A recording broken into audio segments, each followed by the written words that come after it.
Yeah, Assalamu alaikum everyone. Welcome to Save Life, Save Heart online academic classes. There will be series of classes in this August month. Today our topic is catheter used during coronary angiogram and PCI.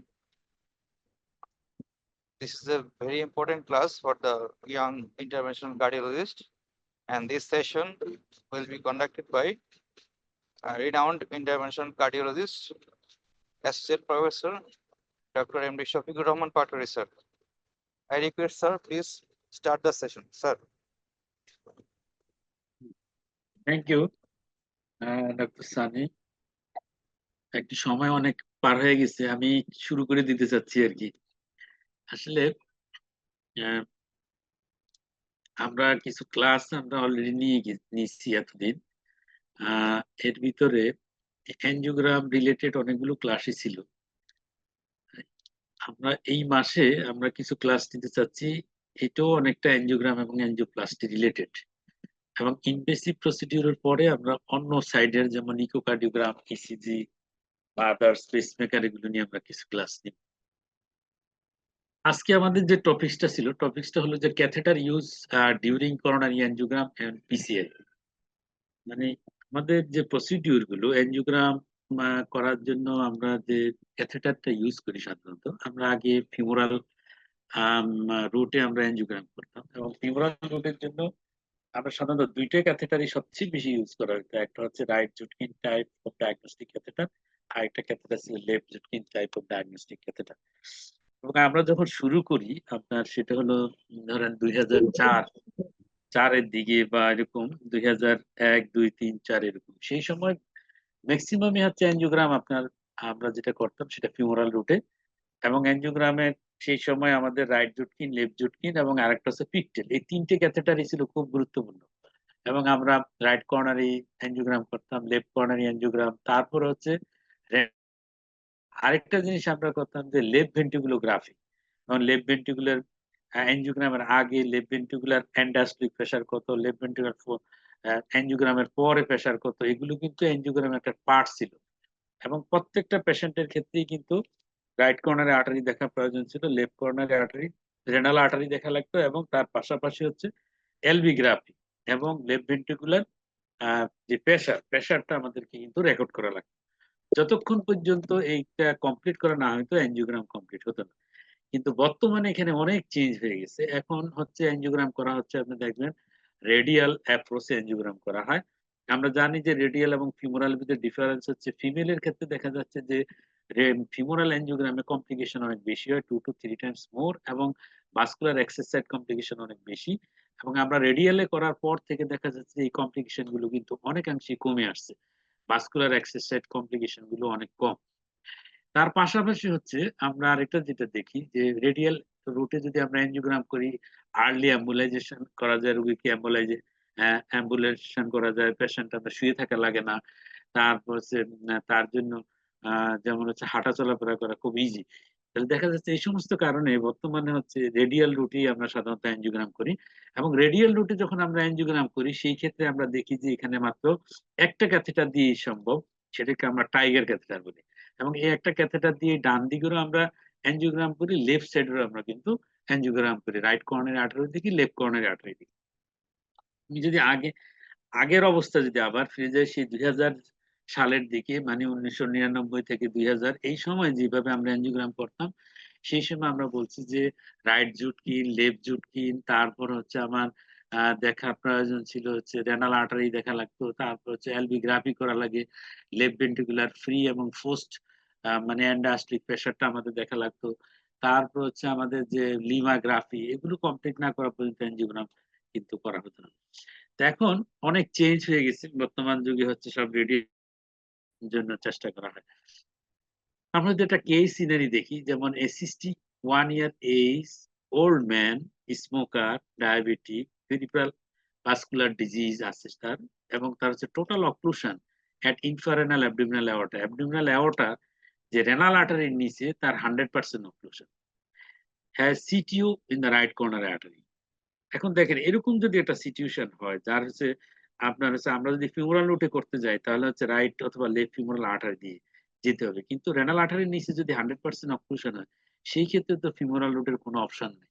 তাহলে আমাকে যেতে হবে কোথায় দিয়ে, right অথবা left radial artery দিয়ে যেতে হবে। এবং তার অ্যাঞ্জিওগ্রাম করে আমরা পেলাম কি, সিটিও রাইট কর্নার আর্টারি সিটিও লেফট সাইড নরমাল আছে। Right radial artery pulse was not adequate for revascularization, মানে আমরা যখন অ্যাঞ্জিওগ্রাম করলাম, করার পরে রাইট রেডিয়াল আর্টারিটাও আমাদের কি হয়ে গেল, সেটার পালস ভলিউম কমে গেছে, এখন আর এটা এডিকুয়েট না রিভাস্কুলেশন, এখন পিসিআই করা দরকার, আরসিএ সিটিও, কিন্তু আমরা কি করতে পারতেছি না, রাইট রেডিয়াল আর্টারি দিয়ে যেতে পারতেছি। তখন আমাদের হাতে একটাই অপশন আছে, therefore PCI was planned through the left radial artery, মানে লেফট রেডিয়াল আর্টারি একমাত্র অপশন যার মাধ্যমে তার এই রাইট কর্নারি আর্টারি কাজ করার প্রয়োজন হচ্ছে। নেক্সট হলো, প্রথমে আমরা কি করলাম, first use the more familiar right Judkins catheter. দেখেন ক্যাথেটার ইউজ গুলো, যে আমরা যদি রাইট করোনারি আর্টারিতে ইন্টারভেনশন করতে যাই, আমরা সাধারণত কি ইউজ করি, right Judkins type of guide catheter আমরা ইউজ করি। যদি রাইট জুটকিন টাইপ ক্যাথেটার যদি ইউজ করতে যাই, দেখা যাচ্ছে বসানো যাচ্ছে না কোনোভাবে, তখন আমরা খুঁজি কি, যে AL catheter M plus left one, যেটা ইউজ করার চেষ্টা করি। কেন এম প্লাস লেফট ইউজ করার সুবিধাটা কি, এটা হচ্ছে আপনার খুব ভালো সাপোর্ট দেয়, সিটিও খোলার জন্য আপনাকে অনেক এফোর্ট দিতে হবে। সেই ক্ষেত্রে হচ্ছে কি, যদি আমি এম প্লাস ক্যাথেটার ইউজ করি, আমি সাপোর্টটা ভালো পাবো এবং সিটিও খোলার জন্য আমার জন্য খুব হেল্পফুল হবে। এবং আলটিমেটলি ধর পাইলট 150 গাইড ওয়্যার দিয়ে আমরা লেশনটা ক্রস করি এখানে। এবং পরবর্তীতে রাইট কর্নার অ্যাপটিতে আমরা 3টা স্ট্যান্ড দিই, এবং placement of the guide catheter to obtain the maximum support is extremely important. মানে গাইড ক্যাথেটার যদি আমি বসাইলে হবে না, সেটা ভালো যদি সাপোর্ট না দেয়, তাহলে আমি পরবর্তী কাজ কিন্তু কমপ্লিট করতে পারবো। এখানে আমরা দেখলাম যে plus left catheter guide catheter suitable for the anterior takeoff and the up sloping right coronary artery. যেমন up sloping right coronary artery এবং অ্যান্টিরিয়র টেকঅফ সামনের দিক থেকে আসছে, এবং এরকম একটা সিচুয়েশনে খুব ভালো সাপোর্ট দরকার, সেক্ষেত্রে আমাদের প্লাস টাইপ অফ ক্যাথেটারের প্রয়োজন আছে। যেমন আমরা যদি এখানে দেখি, দেখেন প্রথম ছবিতে আমরা যেটা দেখতেছি বাম দিকে, এখানে আমরা right Judkins type of guide catheter আমরা ইউজ করি তার পিসিআই করার জন্য। আমরা এটা যদি সিনারিটা আমরা দেখি, যে এই পেশেন্টের হলো ইনফারেনাল আর্টারি, ইনফারেনাল অ্যাবডোমিনাল অ্যাওর্টা 100% অক্লুশন, সুতরাং এই পেশেন্টের ক্ষেত্রে ফিমোরাল রুট দিয়ে অ্যানজিওগ্রামও করা সম্ভব হচ্ছে না। যার অ্যানজিওগ্রাম আমরা করলাম কি, রাইট রেডিয়াল আর্টারি দিয়ে, এবং অ্যানজিওগ্রাম করার পর আমরা রাইট রেডিয়াল আর্টারি দিয়ে আমরা কি টাইগার ক্যাথেটার দিয়ে অ্যানজিওগ্রাম করি। অ্যানজিওগ্রাম করার পর এবার আমরা খুঁজে পেলাম যে লেফট সাইডের কর্নারি আর্টারি নরমাল, রাইট সাইড হলো সিটিও পাওয়া গেল। এখন রাইট সাইডে সিটিও যখন আমরা খোলার জন্য প্ল্যান করলাম, খুলতে গিয়ে আমরা দেখি যে রাইট রেডিয়াল আর্টারি পালস এখন পাওয়া যাচ্ছে না। তখন আমরা গেলাম কি, লেফট রেডিয়াল আর্টারি দিয়ে গেলাম। লেফট রেডিয়াল আর্টারি দিয়ে আমরা প্রথমে যে সাধারণত রাইট করোনারি আর্টারিতে যদি আমরা কোনো পিসিআই করি, আমাদের একটা চয়েসেবল ক্যাথেটার হচ্ছে right Judkins type of guide catheter আমরা সাধারণত ইউজ করি। এখন রাইট জুটকিন ক্যাথেটার আপনি দেখবেন যে সেটা কিন্তু ভালো সাপোর্ট দেয় না, ওয়ালের সাথে এওয়াটার ওয়ালের সাথে ভালো মতো ফিক্সড হয় না এবং সাপোর্ট পাওয়া যায় না। সেই ক্ষেত্রে আমার দেখা যাচ্ছে কি, আমি যতবার ক্যাথেটার বসাই, ওয়্যার দিলেই ক্যাথেটার সরে যাচ্ছে। ক্যাথেটার সরে যায় তাহলে কিন্তু আমরা কাজ করতে পারবো না। পরবর্তীতে আমরা দেখলাম, এই যেমন রাইট জুটকিন ক্যাথেটার দিচ্ছি, এখানে কিন্তু ক্রস করা যাচ্ছে না। পরবর্তীতে আমরা কি করলাম, এই দেখেন এমপ্লাস ক্যাথেটারের মাথায় দেখেন একটা কার্ভ আছে, এই কার্ভের কারণে সে কিন্তু খুব ভালোভাবে হুকিং হয় এবং সুন্দরভাবে আপনার এঙ্গেজমেন্ট হচ্ছে। নেক্সট আমরা কি করলাম, এই এমপ্লাস ক্যাথেটারের মাধ্যমেই দেখেন, এটা হচ্ছে আমরা ওয়্যার ক্রস করলাম, ওয়্যার ক্রস করে এখানে বেলুন দিয়ে ডাইলেট করলাম, ডাইলেট করার পর ফাইনালি আমরা এখানে 3টা স্ট্যান্ড বসাইছি। 3টা স্ট্যান্ড দিয়ে এটাকে টোটাল রাইট কর্নারে একটা মেটাল জ্যাকেট করে এটাকে রিকনস্ট্রাকশন আমরা করে দিলাম। তাহলে এখানে দেখা যাচ্ছে যে আমাদের গাইড ক্যাথেটার হচ্ছে রাইট জুটকিন থেকে আমাদের কনভার্ট করা লাগছে more supportive guide catheter, that is Amplatz type of guide catheter. এখানে দেখেন আমরা একটা রেডিয়াল এনজিওগ্রামের আমরা একটা ছবি দেখাচ্ছি। সাধারণত আমরা রেডিয়াল এনজিওগ্রাম করার জন্য রেডিয়াল আর্টারিটাকে আমরা চয়েস করি, এবং রেডিয়াল আর্টারিতে দেখবেন বিভিন্ন ধরনের আপনার অ্যাবনরমালিটিস থাকতে পারে। কখনো রেডিয়াল আর্টারিতে লুপ থাকে, রেডিয়াল আর্টারিতে অ্যাক্সেসরি রেডিয়াল আর্টারি থাকতে পারে, ন্যারো থাকতে পারে রেডিয়াল আর্টারি। মানে রেডিয়াল আর্টারি অ্যানাটমিটা যদি আমাদের ভালো জানা থাকে, তাহলে কমপ্লিকেশন হওয়ার সম্ভাবনা কম থাকে। তারপরে রেডিয়াল এনজিওগ্রাম করার ক্ষেত্রে আমরা বলছি যে একটি মাত্র ক্যাথেটারই আমরা ইউজ করি, সেটার নাম হচ্ছে tiger catheter. Most commonly use catheter 4-5 ব্রাঞ্চের আমরা সাধারণত টাইগার ক্যাথেটার ইউজ করি। এবং দেখেন এই টাইগার ক্যাথেটার দিয়ে আমরা যখন দেখলাম, আমরা রাইট কর্নারি আর্টারিটা দেখলাম না, right coronary artery angiogram, more or less normally দেখা যাচ্ছে। দেখেন আরো কিছু ছবি আমরা নিলাম রাইট কর্নারে এখানেও আমরা ছবি নিলাম। খুব একটা সিগনিফিকেন্ট কোনো ডিজিজ নাই। নেক্সট আমরা আসলাম লেফট সাইডে এবং দেখেন লেফট মেইন এখানে যখন ক্যাথেটারটা বসে তখন কিন্তু প্রেসার ড্রপ করে। দেখেন কোনো ব্যাক ফ্লো নাই। তাহলে অ্যানজিওগ্রাম করার সময় ব্যাক ফ্লো থাকতে হবে না? যেমন আমরা যদি দেখি রাইট কর্নারে আর্টারির দিকে যদি দেখি দেখেন এখানে যখন আপনার দেওয়া হচ্ছে দেখেন ব্যাক ফ্লো হচ্ছে। ডাইটা পিছনের দিকে চলে আসে। তাহলে আর আমাদের এই ভিউতে দেখেন এখানে কোনো ব্যাক ফ্লো নাই এবং একেবারে ক্যাথেটার মুখের সাথে একে ফিট হয়ে গেছে এবং প্রেসার ফল করছে এবং এখানে আমরা যেটা পাচ্ছি সেটা হলো লেফট মেন অস্টিয়াল ডিজিজ। একেবারে লেফট মেইনের অস্টিয়ামে হলো ডিজিজ সিগনিফিকেন্ট। আর বাকিগুলো এলসিএক্স নরমাল, এলইডি নরমাল। আমরা এই পেশেন্টের ক্ষেত্রে কি করলাম দেখেন এটা হচ্ছে আপনাদের ক্যাথেটারটা হলো টাইগার ক্যাথেটার। পরবর্তী আমরা একটা গাইড ক্যাথেটার ইউজ করি। সেই গাইড ক্যাথেটারটা কি গাইড ক্যাথেটার খেয়াল করেন।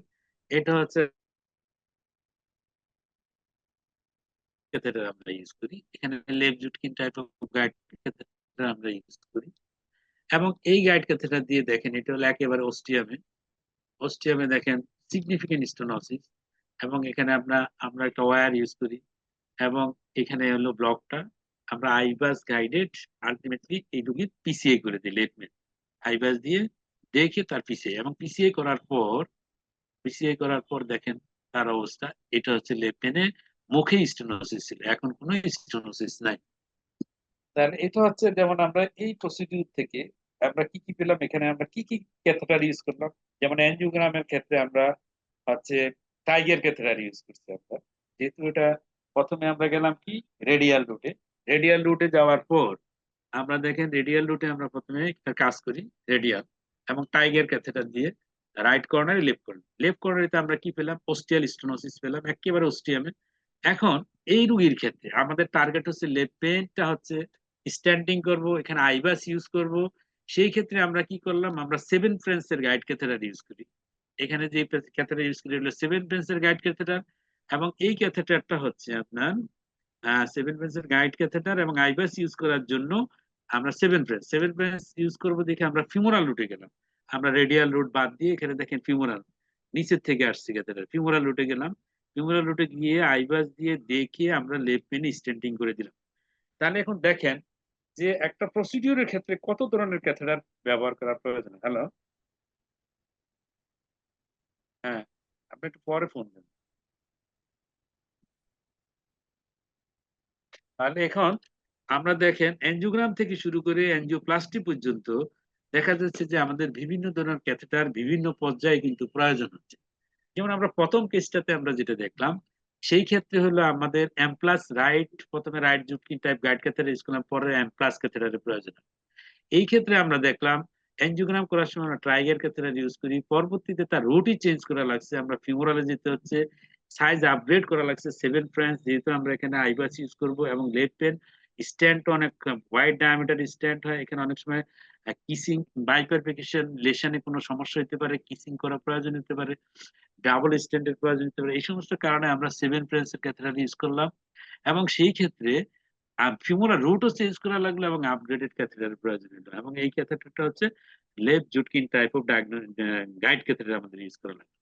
এখন আমরা গাইড ক্যাথেটার দিকে আসি, যে গাইড ক্যাথেটার সম্পর্কে যদি আমরা দেখি যে following the first report of the radial coronary angiogram by the Lucian Campiu in the 1989, radial percutaneous coronary intervention by the Ferdinand Kimarnis in 1992, there was an increase in the use of the transradial access around the world. দেখা যায় 1992 পর থেকে ট্রান্সরেডিয়াল অ্যাপ্রোচে আপনার PCI এবং অ্যানজিওগ্রামের দিকে সবাই ঝুঁকে যাচ্ছে। Proportionate of the radial procedure has continued to rise worldwide with radial access now replacing the femoral access. মানে এখন বর্তমানে দেখা যায় সবচেয়ে বেশি হলো রেডিয়াল অ্যাক্সেস আমরা অ্যানজিওগ্রাম করি। এর কারণ হচ্ছে bleeding and vascular complication is the more in women who have a 2 to 3 times higher risk of femoral access complication compared with men. দেখা যাচ্ছে ম্যানের থেকে ফিমেলের ক্ষেত্রে যদি আমরা ফিমোরালে কাজ করি ফিমোরালে কমপ্লিকেশন বেশি হয়, আবার রেডিয়ালের চেয়ে যদি আমরা ফিমোরাল চেয়ে রেডিয়াল করি তাহলে কমপ্লিকেশন অনেক কম হচ্ছে।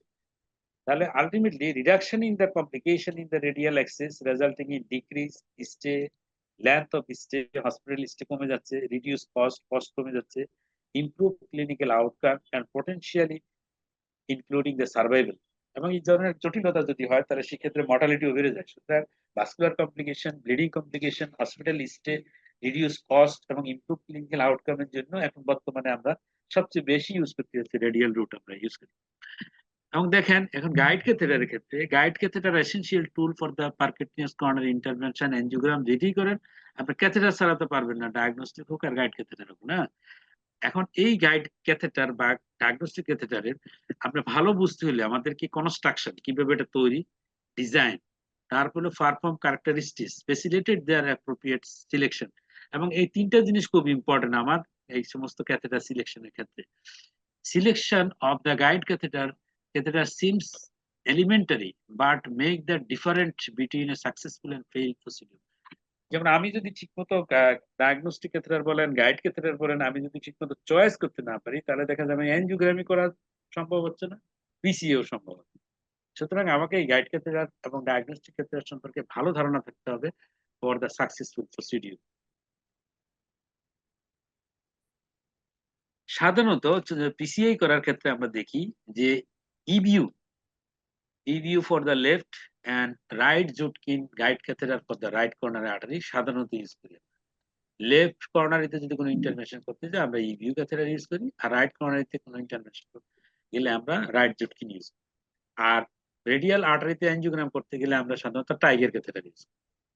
M plus left curve for the right coronary for active placement to obtain the maximum support. এখন রাইট কর্নার আর্টারিতে নেক্সট ক্যাথেটার আমার দরকার হয় রাইট জুটকিনের পরেই, যদি আমার খুব ভালো সাপোর্ট দরকার, যেমন সিটিউ আছে, হোয়াইট কার্ভ আছে, তারপরে কার্ভ বেশি, তারপর ক্যাট বেশি, মানে টর্সোসিটি অনেক বেশি, এই ধরনের সিচুয়েশন ক্যালসিফাইড ভেসেল, সেই ক্ষেত্রে অবশ্যই আমাকে ম্যাক্সিমাম সাপোর্ট প্রয়োজন। যদি আমার আরো বেশি সাপোর্ট প্রয়োজন হয় তখন রাইট কর্নারি আর্টারি ইন্টারভেনশন ক্ষেত্রে আমরা M plus left curve catheter আমরা ইউজ করি। আর ডায়াগনোসিসের ক্ষেত্রে for diagnostic coronary angiogram generally আমরা ইউজ করি কি টাইগার এবং টিআইজি ক্যাথেটার আমরা ইউজ করি। তারপর ইউজ থিনার শীট আর sheathless guide or combo technique. আমি রেডিয়াল যেহেতু আমরা সবচেয়ে বেশি ইউজ করি, রেডিয়ালের ক্ষেত্রে আমরা চেষ্টা করি থিন শীট, শীটলেস গাইড আর কম্বো টেকনিক ইউজ করার চেষ্টা করি আমরা, রেডিয়াল আর্টারি ইনজুরি যেন না হয় এই জন্য আমরা এগুলো এই সমস্ত টেকনোলজিগুলো ইউজ করার জন্য চেষ্টা করা হয়। Travel the large diameter guide catheter for the complex PCI and to reduce the arm and forearm complication prevent করার জন্য এই ধরনের টেকনোলজি ইউজ করা।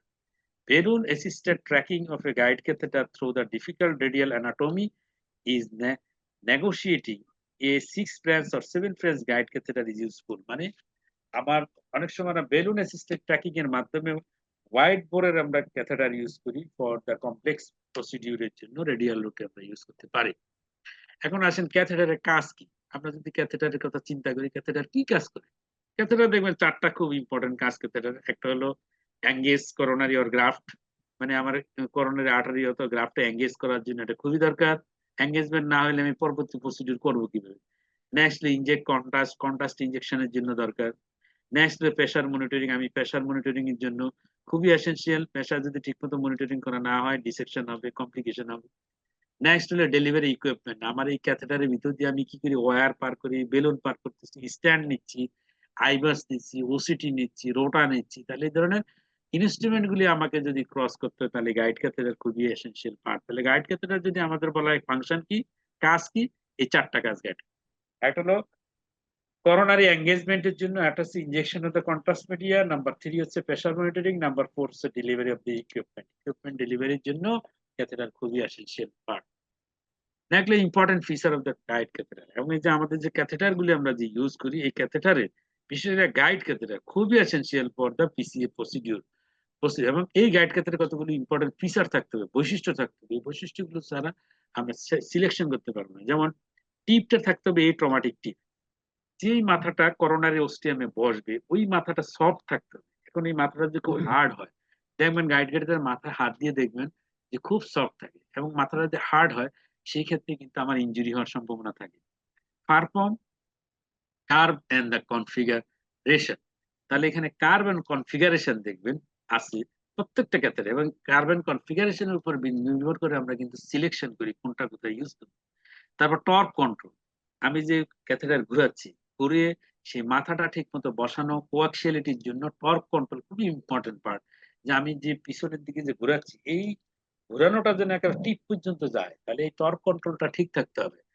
কিঙ্ক রেজিস্ট্যান্ট টর্ক কন্ট্রোল ঠিক রাখার জন্য প্রত্যেকটা গাইড ক্যাথেটারের ভিতরে কিন্তু আপনার স্টিলনেস স্টিলের মেশ থাকে, জালের মতো থাকে, এটা টর্ক কন্ট্রোলের জন্য।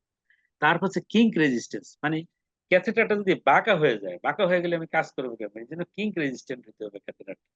রেডিও ওপেসিটি, ক্যাথেটারটা ঠিক মতো আমাদের কি করতে হবে, আমার ফ্লোরোস্কোপির মাধ্যমে এবং যে সিনে আমি দেখবো সেখানে কিন্তু ক্যাথেটার দেখা যেতে হবে। ক্যাথেটার দেখাই না যায় তাহলে কাজ করবো কিভাবে? সুতরাং ক্যাথেটারে অবশ্যই রেডিও ওপেসিটি থাকতে হবে, সাপোর্ট থাকতে হবে ক্যাথেটারে, ভালো সাপোর্ট না হলে আমি কাজ করতে পারবো না। ডিভাইস কম্পেটেবিলিটি, যেমন আমাদের এক এক ক্যাথেটার এক এক জায়গায় আমরা ইউজ করি, যেমন 5 ফ্রেঞ্চ ক্যাথেটারের ভিতর দিয়ে তো আমি জটিল কাজ করতে পারবো না, দুটো স্ট্যান্ড নিতে পারবো না, কিসিং স্ট্যান্ড করতে পারবো না। আবার 6 ফ্রেঞ্চ ক্যাথেটারের ভিতর দিয়ে যেমন হচ্ছে বেলুন কিসিং করা যাবে ডাবল। আবার 7 ফ্রেঞ্চ ক্যাথেটার ছাড়া আমার ডাবল স্ট্যান্ড আমি প্লেসমেন্ট করতে পারবো না। তারপর রোটা সাইজ, রোটার বার যদি যত আপগ্রেড করতে হয় ততই আমার কি করতে হবে, যেমন 7 ফ্রেঞ্চ ক্যাথেটার লাগবে বেশি বারের বেশি ডায়ামিটারের যদি আমি রোটা ইউজ করি। তাহলে দেখা যায় ডিভাইস কম্প্লিটলি ভেরি ইম্পর্টেন্ট, যে আমি কোন সাইজের ক্যাথেটার কোন ক্ষেত্রে আমি ইউজ করব সেই সম্পর্কে আমাদের একটু ধারণা থাকবে। Next structure of guide catheter. Guide catheter যদি স্ট্রাকচার দেখি আমরা তিনটা লেয়ার, এখানে একটা আউটার লেয়ার দেখেন, আউটার জ্যাকেট, তার ভিতরে দেখেন স্টেনলেস স্টিলের বারিড থাকে, এরকম জালের মতো থাকে। নেক্সট হলো ইনার লাইনিং, লাইনার থাকে, ভিতরের একটা লাইনিং থাকে, স্মুথ ইনার লাইনিং থাকে। স্মুথ না থাকলে এখানে বিভিন্ন ধরনের ডিভাইস ইনস্ট্রুমেন্ট আমরা ডেলিভারি করতে পারবো। এখন আসেন যদি স্ট্রাকচার দেখি, একটা outer layer composed of the polyurethane or polyethylene দিয়ে তৈরি, is responsible for the overall stiffness, support and the curve resistance. আমার মাঝখানে যে লেয়ারটা স্টিলনেস স্টিল দিয়ে তৈরি, responsible for the torque generation, torque control generation. Inner layer composed of Teflon, এটা খুব স্মুথ হইতে হবে, ট্যাফলন দিয়ে তৈরি, তার জন্য এটা হচ্ছে smooth passage of balloon stand and ডিভাইসের জন্য। তাহলে ভিতরের লেয়ার হলো ট্যাফলনের, বাইরের লেয়ারটা হচ্ছে আপনার পলি ইউরিথেন অথবা পলি ইথিলিন দিয়ে তৈরি, আর মাঝখানে হলো স্টিলনেস স্টিলের তৈরি। ক্যাথেটার সিলেকশন, এখন আমি কি কাজ করব তার উপর কিন্তু নির্ভর করে। Several parameter consider for the selection of the catheter. আমি কি ডায়াগনস্টিক প্রসিডিউর করব না আমার থেরাপিউটিক? তাহলে ডায়াগনস্টিক নিব, থেরাপিউটিক হলে গাইড ক্যাথেটার নিব। শেপ আমার দেখতে হবে, আমি এটা কি রাইট সাইডে না লেফট সাইডে, এটা সাপোর্ট লাগবে না সাপোর্ট লাগবে না, সেটা হলো শেপের উপর নির্ভর করে। তারপর সাইজ, আমি কি সাইজ নিব, 5 ফ্রেঞ্চ নিব না 6 ফ্রেঞ্চ না 7 ফ্রেঞ্চ নিব। লেন্থ, ক্যাথেটার কত লম্বা নিব, আমি কি লম্বা নিব না শর্ট নিব, কোথায় শর্ট কোথায় লেন্থ প্রয়োজন, বেশি লম্বাটা কোথায় লাগবে শর্টটা কোথায় লাগবে। কিন্তু যেমন শর্ট ক্যাথেটার আমার কোথায় লাগবে, যদি আমি রেক্টোগ্রেড করতে যাই তাহলে আমাকে কি করতে হবে, গাইড ক্যাথেটারে শর্ট নিতে হবে, কারণ আমাকে এই ওয়্যার অনেক দূরে যেতে হবে। শর্ট যদি গাইড হয় তাহলে ওয়্যার অনেক দূর ট্রাভেল করা সম্ভব। তারপরে আমি গ্রাফ বেসে যদি পিছিয়ে করি তো আমার শর্ট লাগবে। এবার লম্বা গাইড কোথায় লাগবে, যেমন একটা মানুষ অনেক লম্বা, লম্বা মানুষের লম্বা আমার কি নিতে হবে, ক্যাথেটার নিতে হবে। তারপরে আসেন যেমন তার হচ্ছে এওটার ভিতরে অনেক পেছনে পেছনে এওটার ভিতরে হচ্ছে টর্সাসিটি বেশি, সেই ক্ষেত্রে আমার ক্যাথেটার কি শর্ট শর্ট ক্যাথেটার হলে হবে না, লম্বা ক্যাথেটার না নিলে আমি কিন্তু একেবারে অস্টিয়াম পর্যন্ত রিচ করতে পারবো। তাহলে ল্যান্থও কিন্তু খুব ইম্পর্টেন্ট। সাইড হোল, যদি সাইড হোল যদি থাকে, অনেক সময় দেখা যাচ্ছে রাইট কর্নারে আর্টারিতে আমি এঙ্গেজ করলে প্রেসার ড্রপ করে, সাইড হোল থাকে প্রেসার ড্রপটা হবে না। তাহলে সাইড হোলও কিন্তু সামটাইমস খুব ইম্পর্টেন্ট। সারফেস, এখন ধরেন আমরা সারফেস যদি খুব স্মুথ না থাকে, স্মুথ না আপনার ক্যাথেটার পাস করতে পারবেন না। যেমন ধরেন আপনার রেডিয়াল আর্টারিতে ইন্টারভেনশন করার জন্য আমরা ইকারি একটা ক্যাথেটার খুব বেশি ইউজ করি, এবং ইকারি ক্যাথেটারের উপরে ডিম্পল থাকে। যেমন ডিম্পলটা কিরকম, মাল্টিফল ডিম্পল থাকে, ডিম্পল থাকলে হচ্ছে কি আপনার এটা হচ্ছে রেডিয়াল আর্টারির উপর যে খুব স্মুথলি আপনার পার হতে পারে। তাহলে এই ডিম্পল কোথায় থাকে, ডিম্পল গুলো গলফ বলের উপরে দেখবেন ডিম্পল থাকে, সেই ডিম্পল গুলো থাকে ইকারি ক্যাথেটারের উপর, যার ফলে রেডিয়াল আর্টারি দিয়ে পাস করা খুব ইজি হয়। তাহলে দেখা যাচ্ছে ক্যাথেটার সিলেকশন করার জন্য আমাকে এই কতগুলো ফ্যাক্টর, এখানে 6টা ফ্যাক্টর খুব ইম্পর্টেন্ট। আমি কি ডায়াগনস্টিক প্রসিডিউর করবো না গাইড, তাহলে ওইভাবে আমাকে চয়েস করতে হবে। শেপটা খুব ইম্পর্টেন্ট, আমি কি 3.5 শেপে নিব নাকি 3 শেপে নিব, শেপটা খুব গুরুত্বপূর্ণ। তারপর সাইজ, আমি 5, 6, 7 কোন সাইজের আমি ক্যাথেটার ইউজ করব, লেন্থ 100 সেন্টিমিটারের ক্যাথেটার ইউজ করব না 80 to 90 সেন্টিমিটার, না তার চেয়ে বেশি লম্বা আমার ক্যাথেটার লাগবে, সেটা আমাকে ডিপেন্ড করে ডিফারেন্ট ফ্যাক্টর উপর। সাইড হোল আমার লাগবে কিনা, সাইড হোল যদি প্রেসার ডাম্পিং হয় সাইড হোলের প্রয়োজন হয়।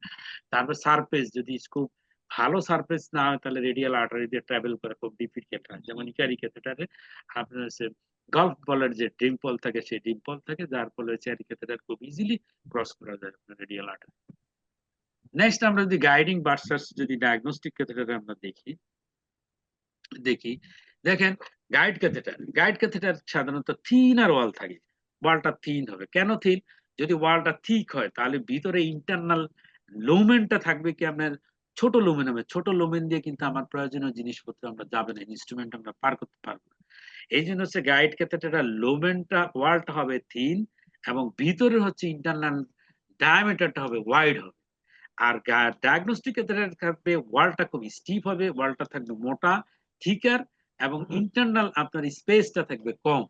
তারপর রিইনফোর্স কনস্ট্রাকশন, যেমন রিইনফোর্স কনস্ট্রাকশন কোথায়? গাইড ক্যাথেটারের ক্ষেত্রে, কারণ গাইড ক্যাথেটার আমার অনেক সময় রাখতে হবে, গাইড ক্যাথেটারের ভিতর দিয়ে আমার বিভিন্ন ধরনের ইনস্ট্রুমেন্ট আমাকে ক্রস করা লাগবে, সুতরাং তার রিইনফোর্স থাকতে হবে, মানে তার ভিতরে আমরা স্টেনলেস স্টিল আমরা দেই, দিয়ে তাকে টর্ক কন্ট্রোল করার জন্য তার রিইনফোর্স করা হয় কনস্ট্রাকশনটা। এই জন্য গাইডিং ক্যাথেটারে দেখবেন 3টা লেয়ার আর ডায়াগনস্টিক ক্যাথেটারে হলো 2টা লেয়ার। আমরা বলছি যেমন আউটার লেয়ারে থাকে কি আপনার পলিইথিলিন থাকে না, ইনার লেয়ারে ট্যাফলন থাকে, মাঝখানে স্টেনলেস স্টিল। তারপর লার্জার ইন্টারনাল ডায়ামিটার থাকবে কোথায়? at least twice of the diagnostic is দ্বিগুণ আপনার ডায়ামিটার থাকে হচ্ছে আমাদের গাইড ক্যাথেটারের ডায়ামিটার, কারণ গাইড ক্যাথেটারের ভিতর দিয়ে বেলুন যাবে, স্টেন যাবে, রোটা যাবে, তারপর আইবাস ক্যাথেটার যাবে, আর আইবিএল ক্যাথেটার যাবে। নেক্সট হলো shorter and less angulated non tapering atraumatic tip. তাহলে আমি টিপের কথা আমরা বলছি, দীর্ঘ সময় যেহেতু ওস্টিয়ামে থাকবে এটমাটিক টিপটা খুব সফট হইতে হবে এবং টেপারিং থাকা যাবে না। সাধারণত গাইড ক্যাথেটারের ক্ষেত্রে নো টেপারিং, ডায়াগনস্টিক ক্যাথেটারের ক্ষেত্রে 2 ফ্রেঞ্চ টেপারিং থাকে, উপর থেকে নিচ পর্যন্ত টেপারিং, এখানে কোনো টেপারিং থাকে। লেস অ্যাঙ্গুলেটেড, অ্যাঙ্গুলেশন কম থাকবে, যত কম অ্যাঙ্গুলেশন থাকবে ততই আমার বড় বড় স্ট্যান্ড আমি পার করতে পারবো, বিভিন্ন ধরনের ইনস্ট্রুমেন্ট নিতে পারবো। Next less torque control and more kinking. তাহলে আপনার কিঙ্কিং যদি আপনার বেশি হয় তাহলে কিঙ্কিং বেশি হলে আবার ইয়ে হয়ে যেতে পারে। তাহলে লেস টর্ক কন্ট্রোল আর more kinking, less torque control and more kinking. তাহলে টর্ক কন্ট্রোলটা যদি আমার বেশি হয়, বেশি হলে আপনার দেখা যাচ্ছে যে আমার এটা গাইড ক্যাথেটার সরে যেতে পারে। এই জন্য টর্ক কন্ট্রোলটা মোটামুটি একটা নির্দিষ্ট লিমিটের ভিতরে থাকতে হবে। দেখেন এখানে কয়েকটা আমরা ছবি দিছি যে বোঝার জন্য গাইড এবং ডায়াগনস্টিক ক্যাথেটার এবং গাইড ক্যাথেটার। যেমন এটা হচ্ছে আপনার ডায়াগনস্টিক গাইড ক্যাথেটার, এটা হচ্ছে ডায়াগনস্টিক। গাইড ক্যাথেটার টিপটাতে সফট থাকবে এবং টিপের ডায়ামিটার এবং এখানকার ডায়ামিটার একই হবে। আর ডায়াগনস্টিক ক্যাথেটার টিপের ডায়ামিটার কম হবে, বডির ডায়ামিটার বেশি হবে। এখানে 2টা লেয়ার থাকবে, এখানে 3টা লেয়ার থাকবে, ভিতরে একটা স্টেনলেস স্টিলের একটা কভার থাকে, আর এখানে মাত্র 2টা লেয়ার, ইনার ট্যাফলন কোটেড আর আউটার হচ্ছে আপনার পলিইথিলিন 2টা কভার থাকে এবং ঠিক থাকে, এগুলো হচ্ছে থিন থাকে। এবং দেখেন ডায়াগনস্টিক ক্ষেত্রে ওয়ালটা অনেক মোটা, এটার ওয়ালটা হচ্ছে খুবই পাতলা মোটা এবং এটা হচ্ছে থিন, ভিতরে ক্যাপাসিটি বেশি আপনার বিভিন্ন ধরনের ইনস্ট্রুমেন্ট পার করার জন্য। যেমন ডায়াগনস্টিক ক্ষেত্রে আমরা ফিমোরালে আগে যে করতাম, এখানে দেখেন ইউজ করতে, এটা হলো right Judkins type of, right Judkins right কর্নারের জন্য, লেফট জুটকিন লেফট কর্নারের জন্য, পিকটেল ক্যাথেটার হচ্ছে আপনার এলবিগ্রাফি করার জন্য, আবার রুটে অটোগ্রাফ করার জন্য আমরা এই পিকটেল ক্যাথেটার ইউজ করি, রেনাল এনজিওগ্রাম অনেক সময় ইউজ করা হয়। এই জুটকিন লেফট জুটকিন টাইপ দেখেন, এখানে একটা প্রাইমারি কার্ভ থাকে, এটা হলো পি হলো প্রাইমারি, এখানে সেকেন্ডারি কার্ভ, এবং প্রাইমারি এবং সেকেন্ডারি কার্ভের ল্যান দিয়ে কিন্তু আমরা এটা কিন্তু অনেক সময় শেপিং আমরা করে থাকি। যেমন এটা ল্যান যদি 3, ল্যান 4, ল্যান 5, অনেক সময় ওয়াইড যদি থাকে আউটার ডায়ামিটার, সেই ক্ষেত্রে আমাদের কি 5 আপনার সাইজের ক্যাথেটারের প্রয়োজন হয়। যেমন এখানেও দেখেন রাইট জুটকিনের ক্ষেত্রে প্রাইমারি কার্ভ সেকেন্ডারি কার্ভ এই দুইটার মাঝে ল্যান্ড দিয়ে হচ্ছে আপনার এটা কার্ভ হিসাব করা হয়। যেমন একটা ক্যাথেটার যখন আমরা বলি যে রাইট জুটকিনে লিখছি, তখন আমরা বলি দেখবেন 3.5 কার্ভ এবং 6 ফ্রেঞ্চ। তাহলে 3 কার্ভটাকে ইন্ডিকেট করে প্রাইমারি এবং সেকেন্ডারি কার্ভের মাঝের লেন্থটা হলো 3.5 আর ডায়ামিটারটাকে ইন্ডিকেট করি আমরা 6 ফ্রেঞ্চ দিয়ে। তাহলে দেখা যাচ্ছে যে যখনই আমরা জুটকিন ক্যাথেটারকে আমরা মার্কিং করব বলবো 3 হচ্ছে কার্ভ আর হচ্ছে 6 ফ্রান্স ডায়ামিটার। তাহলে 3 কার্ভ হলো যখন এওটা শর্ট থাকে সেই ক্ষেত্রে আমরা করি কি 3 কার্ভ ইউজ করি। যেখানে এওটা ওয়াইড থাকে তখন 3.5 4 এরকম কার্ভের আমরা ক্যাথেটার ইউজ করে থাকি। নেক্সট আসেন এই যে ডায়াগনস্টিক ক্যাথেটার অ্যাঞ্জিওগ্রামে দেখেন এটা হলো রাইট জুটকিন টাইপের ক্যাথেটার, লেফট জুটকিনের টিপে অনেক কার্ভ থাকে।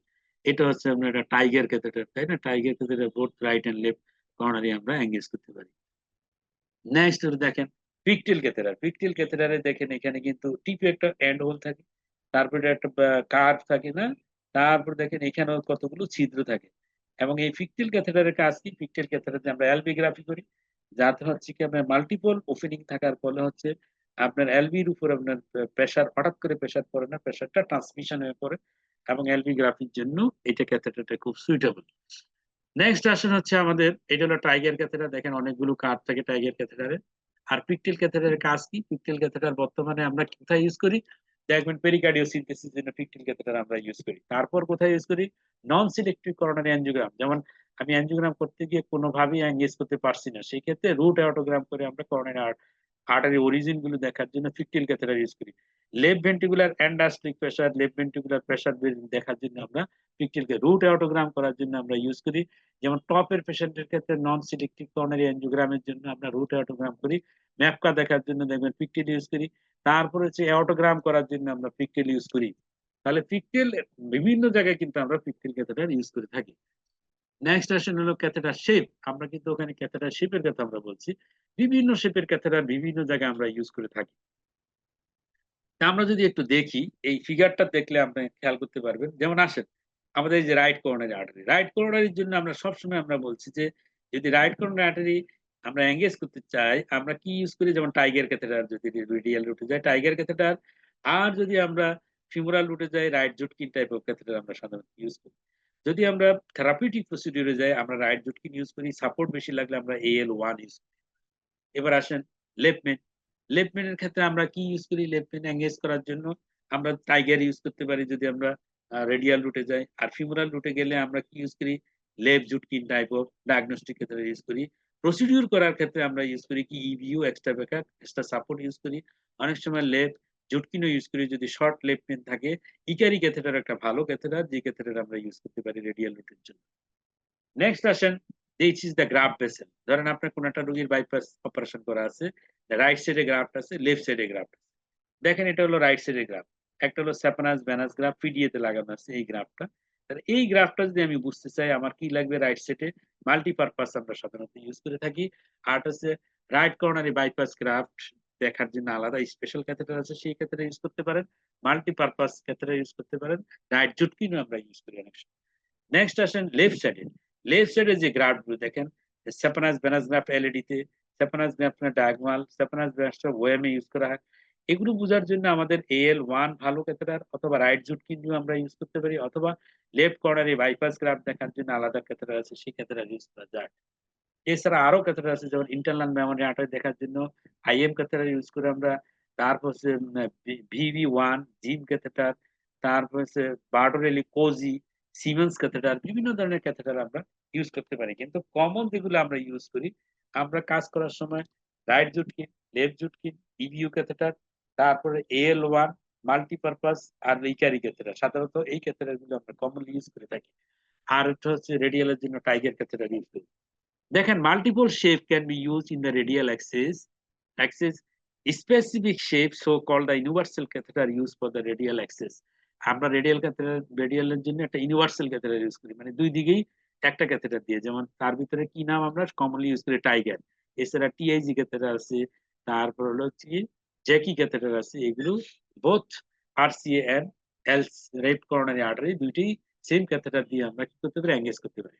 Standard catheter for the femoral axis, such as Judkin right and the left, can be used for the radial axis. Radial axis ও আমরা এই femoral catheter অনেক সময় ইউজ করতে পারি। নেক্সট আসেন ক্যাথেটার শেপে আমরা যদি আরো দেখি যে for the left coronary artery ক্ষেত্রে PCI যদি আমরা করি আমরা বলছি যে ইভিইউ ক্যাথেটার বা XB ক্যাথেটার কমনলি ইউজ করা হয়। আর ফর রাইট করোনারি আর্টারি ক্ষেত্রে আমরা বলছি PCI এর ক্ষেত্রে আমরা সাধারণত হচ্ছে আমরা রাইট জুটকিন ক্যাথেটার ইউজ করি। যদি আমাদের বেশি সাপোর্টের প্রয়োজন হয় তখন আমরা এএল ক্যাথেটার ইউজ করি, আমরা এএল ক্যাথেটার। তবে এএল ক্যাথেটার একটা সমস্যা হচ্ছে অস্টিয়াল ইনজুরি হওয়ার এবং ডিসেকশন হওয়ার সম্ভাবনা বেশি থাকে। এবার হচ্ছে রাইট করোনারি আর্টারি যদি আমার এঙ্গেজমেন্ট করা লাগে আমরা কি ইউজ করি, রাইট এবং লেফট গ্রাফট এঙ্গেজমেন্ট। ওই যে গ্রাফটের কথা আমি প্রথমে বলছি যে right coronary artery graft engage করার যে মাল্টিপারপাস আমরা ইউজ করে থাকি।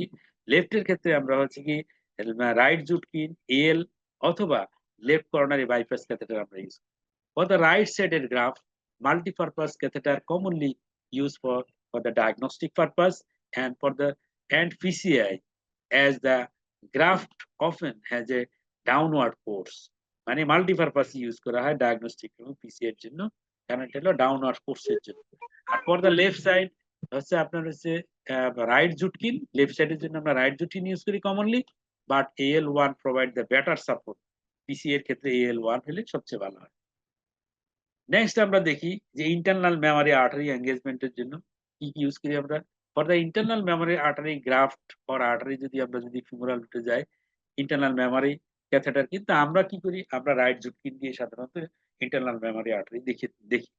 For the internal memory artery engagement specially design কিছু ক্যাথেটার আছে, সেটা হলো বার্টোরেলি, কোজি, আরেকটা হচ্ছে আপনার সিমেন্স ক্যাথেটার, ইউজ করা হয়। কিন্তু আমাদের দেশে এই সমস্ত ক্যাথেটার অ্যাভেলেবেল না।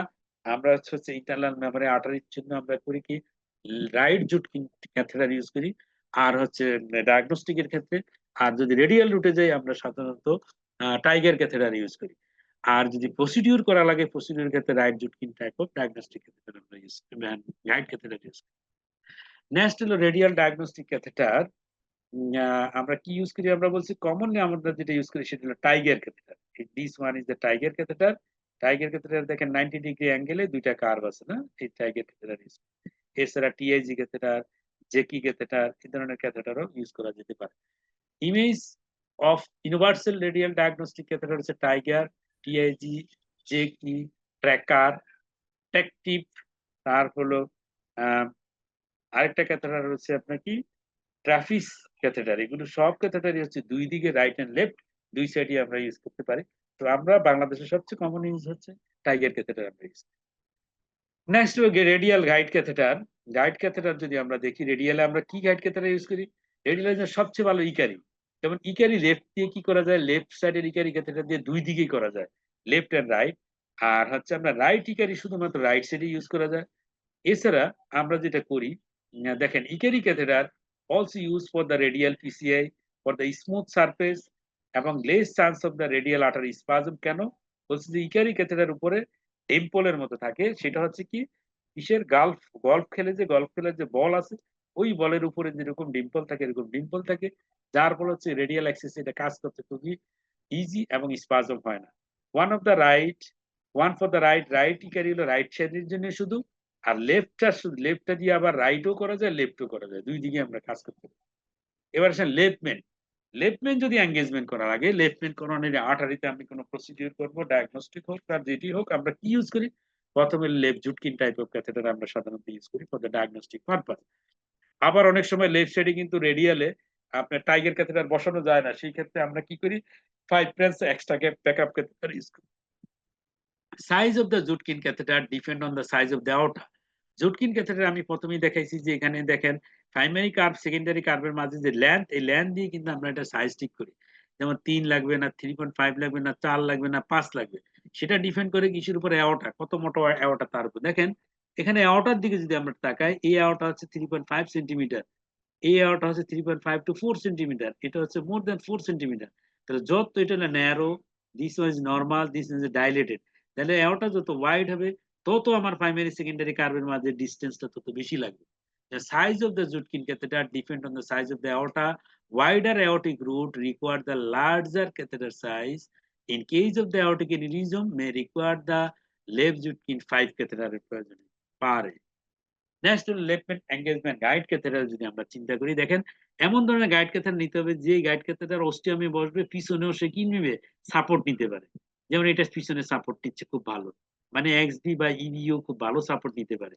আর এটা হচ্ছে left Judkins type of catheter, সামান্য একটু সাপোর্ট নিচ্ছে, এখানে অনেক লম্বা সাপোর্ট নিচ্ছে। তাহলে অল্প সাপোর্ট লাগলে আপনি লেফট জুটকিন নিতে পারেন। আর বেশি সাপোর্টের প্রয়োজন হলে এক্সবি বা ইবিইউ ক্যাথেটার নিতে হয়।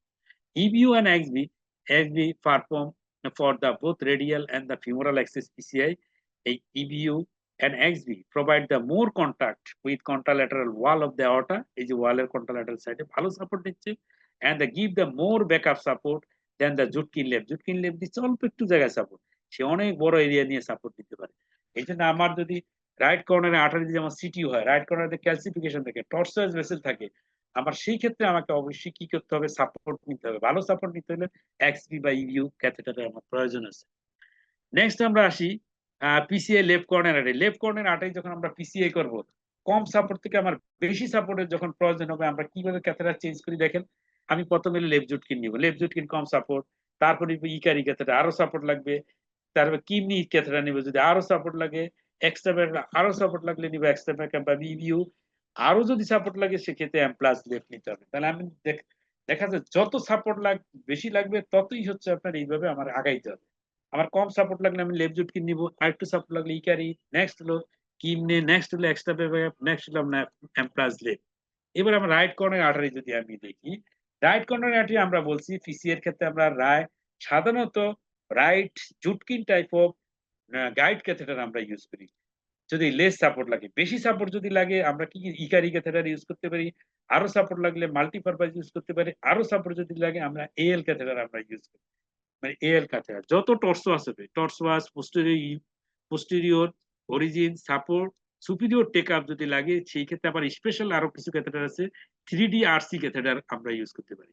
আবার আসলে শেপার্ড কুক ডিফর্মিটি যদি থাকে, আরসি মানে আরসি উপর থেকে নামতেছে, একেবারে উপর থেকে এমন ভাবে নামতেছে, শেপার্ড কুক ডিফর্মিটি যদি থাকে, কোন কোন আরসি দেখা যায় যে নিচ থেকে উপরের দিকে মাথা ওইটা এইভাবে নেমে আসছে, সেই ক্ষেত্রে আবার দেখা যায় যে অ্যাম্প্লাস আবার হকি স্টিক ক্যাথেটারের প্রয়োজন হয়। দেখেন রাইট কর্নারে যত সাপোর্ট লাগবে, তাহলে আমরা কিভাবে আগাবো, লেস সাপোর্ট থেকে মোর সাপোর্টের দিকে যদি আমার লাগে, সে কখন সাপোর্ট বেশি লাগবে, বেশি সাপোর্ট লাগবে সিটিউ যদি হয়, ক্যালসিফাইড লেশন হয়, যদি টর্সোয়াস ভেসেল হয়, তত বেশি সাপোর্ট লাগবে। কম সাপোর্ট লাগবে আমি ইউজ করব কি রাইট জুটকিন, আর একটু সাপোর্ট দরকার হলে এম প্লাস রাইট, আরো সাপোর্ট লাগলে মাল্টিপারপাস, আরো সাপোর্ট লাগবে ইকারি, তার চেয়েও বেশি সাপোর্ট লাগলে এম প্লাস লেফট আমি ইউজ করব। তাহলে এইভাবে যত আমার সাপোর্ট লাগবে তত এইভাবে আমি আগে যাবো ক্যাথেটারের ক্ষেত্রে। নেক্সট হলো guide for the coronary energy. এবার আসলে করোনারি যদি অ্যানোমালাস থাকে, মানে অরিজিন হলে উল্টা পাল্টা যদি হয়, অ্যানোমালাস অরিজিন হয়, সেই ক্ষেত্রে আমার আবার স্পেশাল কিছু গাইড ক্ষেত্রে ইউজ করতে হয়। যেমন আসেন প্রথমে আমি কি করব, প্রথমে একটা অটোগ্রাম করব পিকটেল দিয়ে, দেখে নিব যে আমি কোত্থেকে অরিজিন নিচ্ছি, যে অ্যাবনরমাল মনে হয়। প্রথমে আমরা কি করব, অটোগ্রাফি ইন দ্য অ্যালো আরও projection to reduce the time to view the ostial position. অস্টিয়ামের পজিশন বোঝার জন্য আমি একটা রুট অটোগ্রাম করে নিব, রুট অটোগ্রাম করে নিলে আমার খুব ইজি হবে। রুট অটোগ্রাম করে তো আমি দেখে নিব anomalous artery from the right sinus. Right coronary sinus থেকে আমরা আগের লেকচার গুলোতে দেখছি যে এলসিএক্স অনেক সময় রাইট কর্নারি সাইনাস থেকে আসে। যদি এলসিএক্স রাইট কর্নারি সাইনাস থেকে আসে, সেই ক্ষেত্রে আমি কি দিয়ে সেই ক্ষেত্রে হেল্প নিব, সেই ক্ষেত্রে হচ্ছে লেফট জুটকিন, রাইট জুটকিন অথবা রাইট এম প্লাস অথবা মাল্টিপারপাস দিয়ে আমি কিন্তু কাজ করতে পারবো। আবার অ্যানোমালাস আর্টারি যদি লেফট সাইনাস থেকে, যেমন লেফট সাইনাস থেকে আসার কথা লেফট কর্নারে, কিন্তু চলে আসলো রাইট কর্নারি আর্টারি, রাইট কর্নারে যদি আসে সেই ক্ষেত্রে আমি কি করব, সেই ক্ষেত্রে হচ্ছে আমার যেমন লেফট জুটকিন আমি ইউজ করতে পারি, লেফট এমপ্লাস ইউজ করতে পারি, ইবি ইউজ করতে পারি, মাল্টিপারপাস ইউজ করতে পারি। নেক্সট আসেন গাইড ক্যাথেটার এক্সটেনশন। কখনো কখনো আমি দেখি যে গাইড ক্যাথেটার আমি বসাইলাম, কিন্তু ঠিক মতো সে বসতেছে না, বারবার সরে আসতেছে, মুখ থেকে সরে আসে গাইড ক্যাথেটার, ঠিক মতো বসতেছে না। যদি ঠিক মতো আমি কোঅ্যাক্সিয়াল করতে না পারি, তাহলে কিন্তু স্ট্যান্ড ডেলিভারি করা ডিফিকাল্ট হবে, মানে একটু টর্সোয়াস ভেসেলে যে স্ট্যান্ড যাবে না, বিভিন্ন ধরনের জটিলতা দেখা দিতে পারে। সেই ক্ষেত্রে আমরা তখন কি করি, গাইড এক্সটেনশন ক্যাথেটার ইউজ করে থাকি। যেমন গাইড এক্সটেনশনের কাজ কি, এই দেখেন আপনার গাইডটা এখানে আছে, কিন্তু সেখান থেকে বারবার সরে চলে আসে। সেই ক্ষেত্রে আমরা করলাম কি, ভিতরে যে এক্সটেনশন, হলুদটা হলো একটা এক্সটেনশন ক্যাথেটার, সে করলো কি করোনারি আর্টারি ভিতর পর্যন্ত চলে গেল, তাহলে ভিতর পর্যন্ত চলে যায়, সেই ক্ষেত্রে কিন্তু এই গাইডটা সরে যাওয়ার সম্ভাবনা থাকে না। তাহলে এই ধরনের যদি আমরা শর্ট একটা গাইড এক্সটেনশন ক্যাথেটার যদি আমরা ইউজ করতে পারি, যেমন বিভিন্ন ধরনের গাইড এক্সটেনশন ক্যাথেটার মার্কেটে অ্যাভেলেবল, যেমন গাইড জেলা আছে, তারপর টেলিস্কোপ ক্যাথেটার আছে, গাইড লাইনার আছে, তারপর হচ্ছে ট্র্যাফ লাইনার আছে। এই ধরনের গাইড এক্সটেনশন ক্যাথেটার ইউজ করলে ক্যাথেটারটাকে আমরা কোএক্সিয়াল করতে পারি এবং ডিভাইস ডেলিভারির ক্ষেত্রে আমাদের খুব ইজি হয়। যেমন আসেন two facilitate the engagement of the coronary artery, use the guide catheter extension, also help for the coaxiality into the vessels and give support to the equipment delivery. These allow the advancement of a device through a tortuous angulated and the calcified proximal segment without getting the exposure to the friction from the vessel wall. তাহলে দেখা যায় টর্সওয়াস calcified অ্যাঙ্গুলেটেড যদি artery থাকে অথবা ঠিকমতো যদি কোঅ্যাক্সিয়ালিটি না হয় সেই ক্ষেত্রে আমরা গাইড এক্সটেনশন ক্যাথেটার ইউজ করব। নেক্সট হলো আমরা যদি দেখি যে ক্যাথেটার সাইজ আমরা দেখি কিভাবে সম্ভবত ইন্টারনেটের কানেকশনের জন্য একটু ডিস্টার্ব হয়ে গেল। আমাদের ক্যাথেটার সাইজ আমরা বলতেছিলাম যে ক্যাথেটার সাইজ হচ্ছে আমরা কিভাবে ফ্রান্সের মাধ্যমে আমরা ডিটেক্ট করি যে ক্যাথেটার কত ফ্রান্সের, যেমন 5 ফ্রান্স, 6 ফ্রান্স, 7 ফ্রান্স, এবং প্রতি ফ্রান্স হলো 0.33 মিলিমিটার, সমান হচ্ছে 1 ফ্রান্স। 5 ফ্রান্সের ক্যাথেটারের আউটার ডায়ামিটার হয় 1.67 millimetre. 6 France catheter outer diameter is 2 millimeter. 7 French catheter outer diameter is 2.33 millimeter. Internal diameter has the slight variation in the different manufacturer. Among diagnostic catheter internal diameter is less, but in case of the guide catheter internal diameter is the more.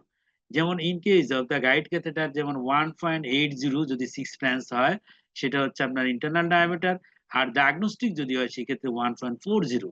তাহলে দেখা যাচ্ছে যে guide ক্যাথেটারের ক্ষেত্রে internal diameter অনেক বেশি থাকে। Larger guide provide the more support also for the IBUS, ROTA, microcatheter, negotiation, and the complex PCI. So, if guide catheter, it is wider internal diameter for the device delivery and with different support for the guide for the PCI. Big guide do you need? মানে আপনার কত বড় guide catheter লাগবে সেটা আমি কিভাবে detect করব? এটা ডিটেক্ট করার জন্য একটা অ্যাপস আছে। আপনি গুগল প্লেতে ঢুকলে দেখবেন যে কমপ্লেক্স পিসিআই সলিউশন নামে একটা অ্যাপস পাবেন। ওই অ্যাপস এর ভিতরে আপনি ঢুকবেন, ঢুকে আপনি বিভিন্ন ইনফরমেশন দিবেন পেশেন্টে, দিলে দেখবেন যে চলে আসবে আপনার কত সাইজের গাইড ক্যাথেটার আপনার লাগবে। তো এটা হচ্ছে এই সলিউশনটা কিরকম, যে কমপ্লেক্স পিসিআই সলিউশন অ্যাপস পাবেন গুগলসে, সেটা provide the information specific for a complex PCI scenario quickly and simply. This will help in the planning and the performing the complex PCI homes, and this application navigate the user through the important aspects of the PCI complex procedure, material compatibility in the particular, which is vital for the successful complex PCI procedure. তাহলে আপনার complex প্রসিডিউরের ক্ষেত্রে complex PCI solution একটা আপনার apps আছে, অ্যাপসে information দিবেন, আপনার বেরিয়ে আসবে কি ধরনের গাইড লাগবে। তবে আমরা সাধারণত এই ধরনের অ্যাপস কম ইউজ করি। আমরা আমাদের অভিজ্ঞতা থেকে এবং বিভিন্ন ইনফরমেশন থেকে আমরা সাধারণত গাইড ইউজ করি।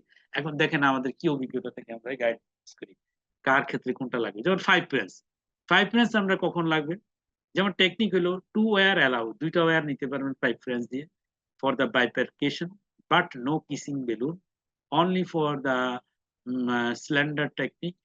যেমন এখানে আপনি কিসিং বেলুনও করতে পারবেন না, কিসিং স্ট্যান্ডিং করতে পারবেন না যদি 5 ফ্রেন্স হয়। 5 ফ্রেন্স দিয়ে শুধুমাত্র 2টা ওয়্যার ম্যাক্সিমাম নিতে পারবেন। এবং 5 ফ্রেন্স এর ক্ষেত্রে ডিভাইস কি নিতে পারবেন, বেলুন হচ্ছে less than equal to 5 millimetre. 5 millimetre বড় বেলুন হলে ঢুকবে না। স্ট্যান্ড হলো 4.5 মিলিমিটারের মতো হলে স্ট্যান্ড যাবে, এর বড় হলে যাবে না। তারপর হচ্ছে ইন্টারভেনাস আল্ট্রাসাউন্ড, ইন্টারভেনাস যেমন আইবাস যদি ইউজ করেন, আইবাসের এই কোম্পানির গুলো ঢুকবে। কাটিং বেলুন 2.5 পর্যন্ত কাটিং বেলুন নিতে পারবেন। তারপর রোটা অ্যাবলেটর, রোটার বার যদি 1.25 মিলিমিটার হয় সেই পর্যন্ত 5 ফ্রেন্স অ্যালাউ করবে।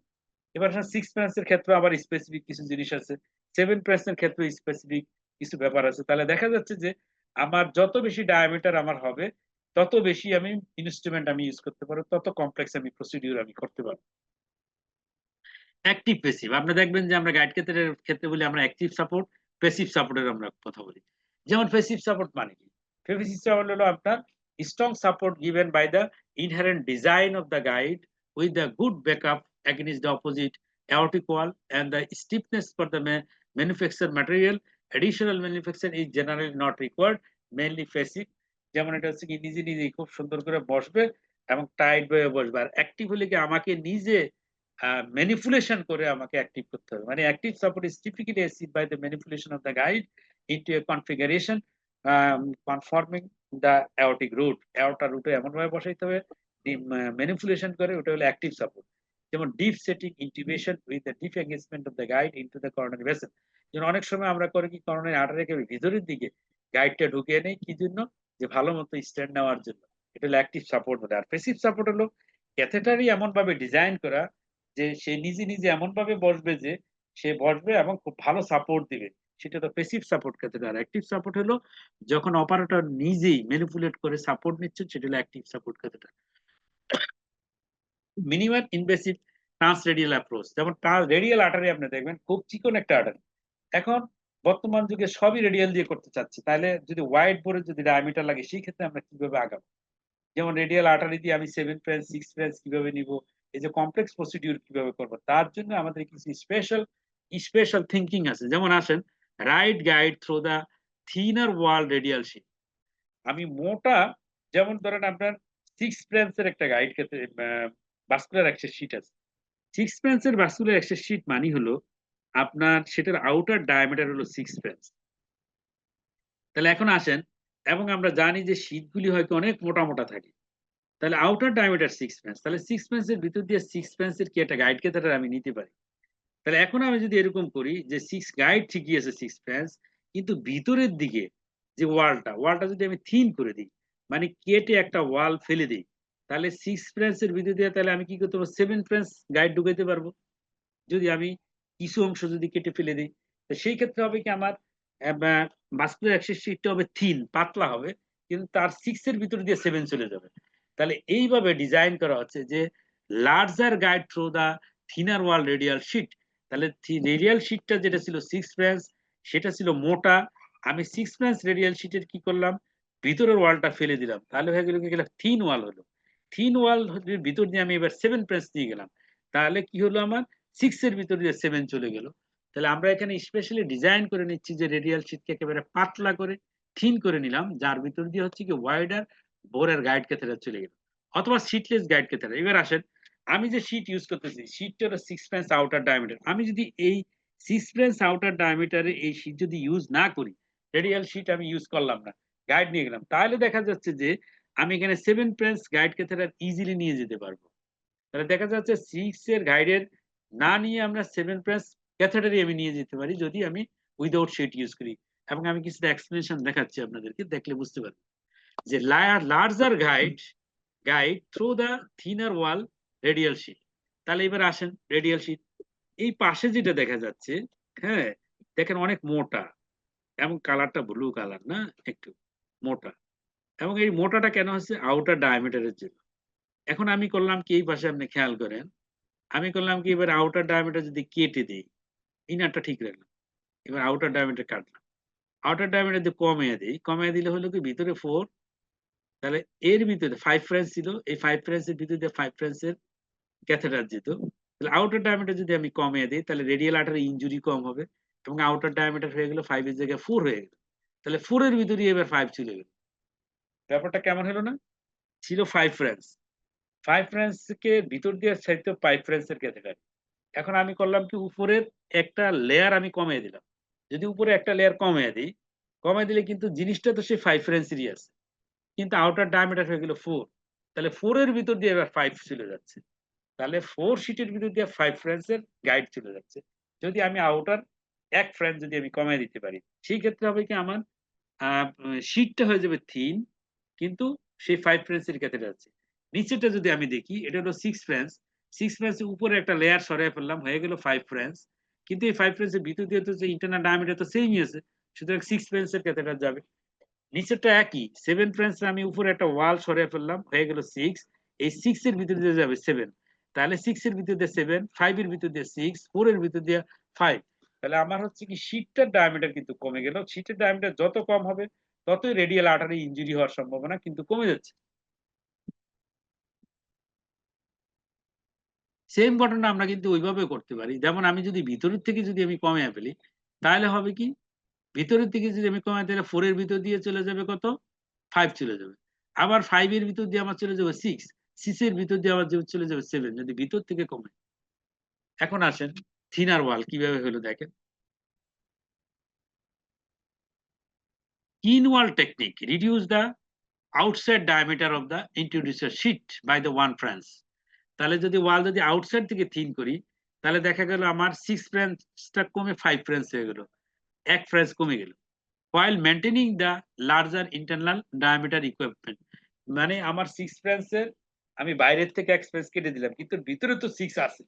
তাহলে এক ফ্রেন্স কমায় দিলে হয়ে গেল 5। 5 এর ভিতর দিয়ে এখন 6 যাবে।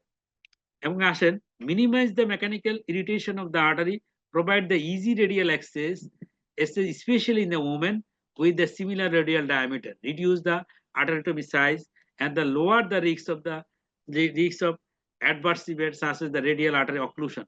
যেমন আমরা যদি এই ছবিটা দেখি, এখানে আমরা দেখছি শীটলেস গাইড। আমি এবার শীটই ফেলে দিলাম, শীট বাদ। শীট যদি ফেলে দিই তাহলে ওখানে আবার 1 ফ্রেঞ্চ 2 ফ্রেঞ্চ কমে গেল। সেই ক্ষেত্রে আমি কিন্তু দেখছি হোয়াইট বোর্ডের একটা সরাসরি আমি গাইড নিয়ে চলে যেতে পারবো। যেমন হচ্ছে navigate the need for the sheet during the PCI, তারপর হচ্ছে minimize the puncture size while providing the larger inner lumen, greater internal diameter for the complex PCI. এখন দেখেন এই ছবি দেখলে আরো সুন্দর বুঝতে পারবেন। দেখেন এখানে কোনো শীট নেই। এখানে শীট নিয়ে আমি সরাসরি গাইড ক্যাথেটার নিয়ে গেলাম এবং গাইড ক্যাথেটার দেখেন আউটার ডায়ামিটার হলো 6 ফ্রেঞ্চ। এখন এই 6 ফ্রেঞ্চ গাইড ঢুকাইতে হইলে আমার আরেকটা কি লাগতো? শীট লাগতো। শীট যদি 6 ফ্রেঞ্চের শীট হয়, 6 ফ্রেঞ্চের শীটের হচ্ছে আউটার ডায়ামিটার হলো 8 ফ্রেঞ্চ হয়।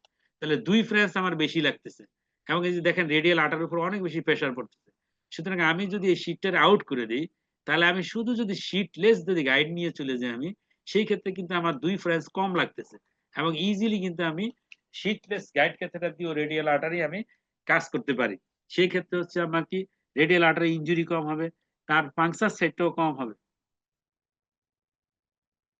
যেমন দেখেন smaller puncture for the large catheter, তারপর যে good for the patient, good for the physician. পেশেন্টের জন্য যেমন ভালো, ফিজিশিয়ানের জন্য তেমন 2 ফ্রেঞ্চ আমি কমায় ফেলতে পারতেছি।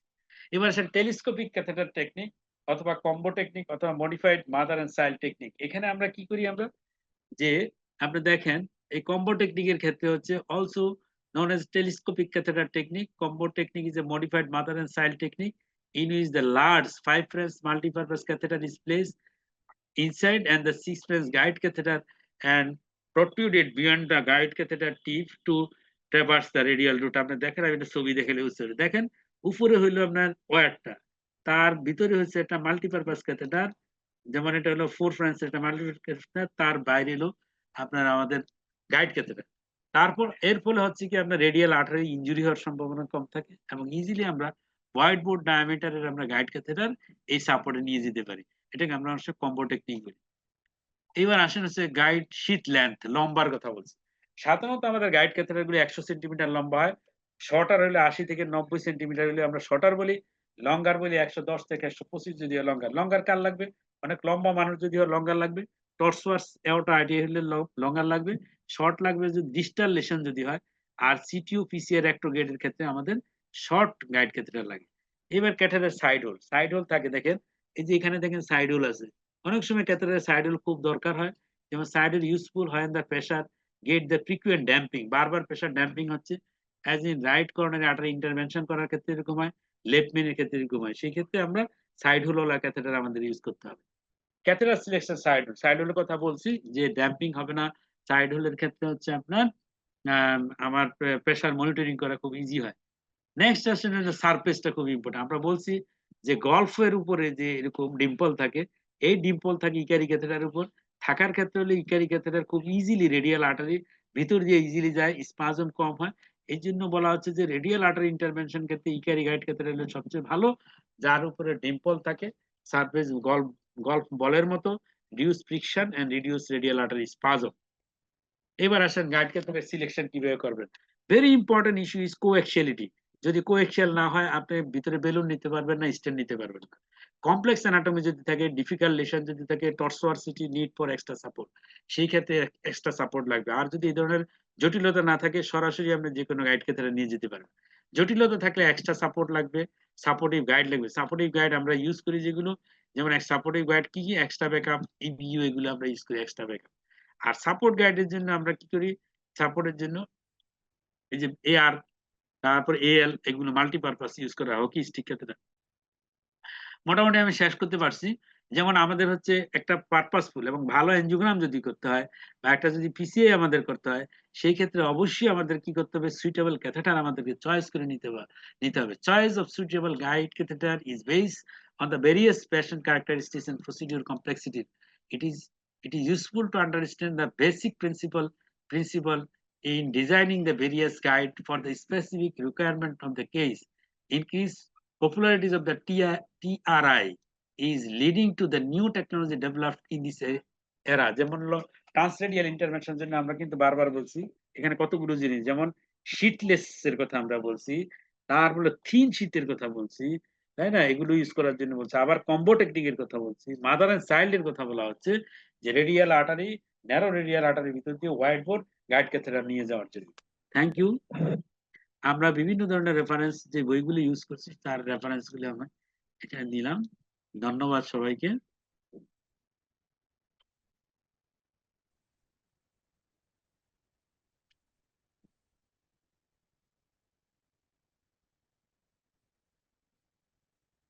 আপনাদের কোনো কোশ্চেন থাকলে কোশ্চেন করতে পারেন।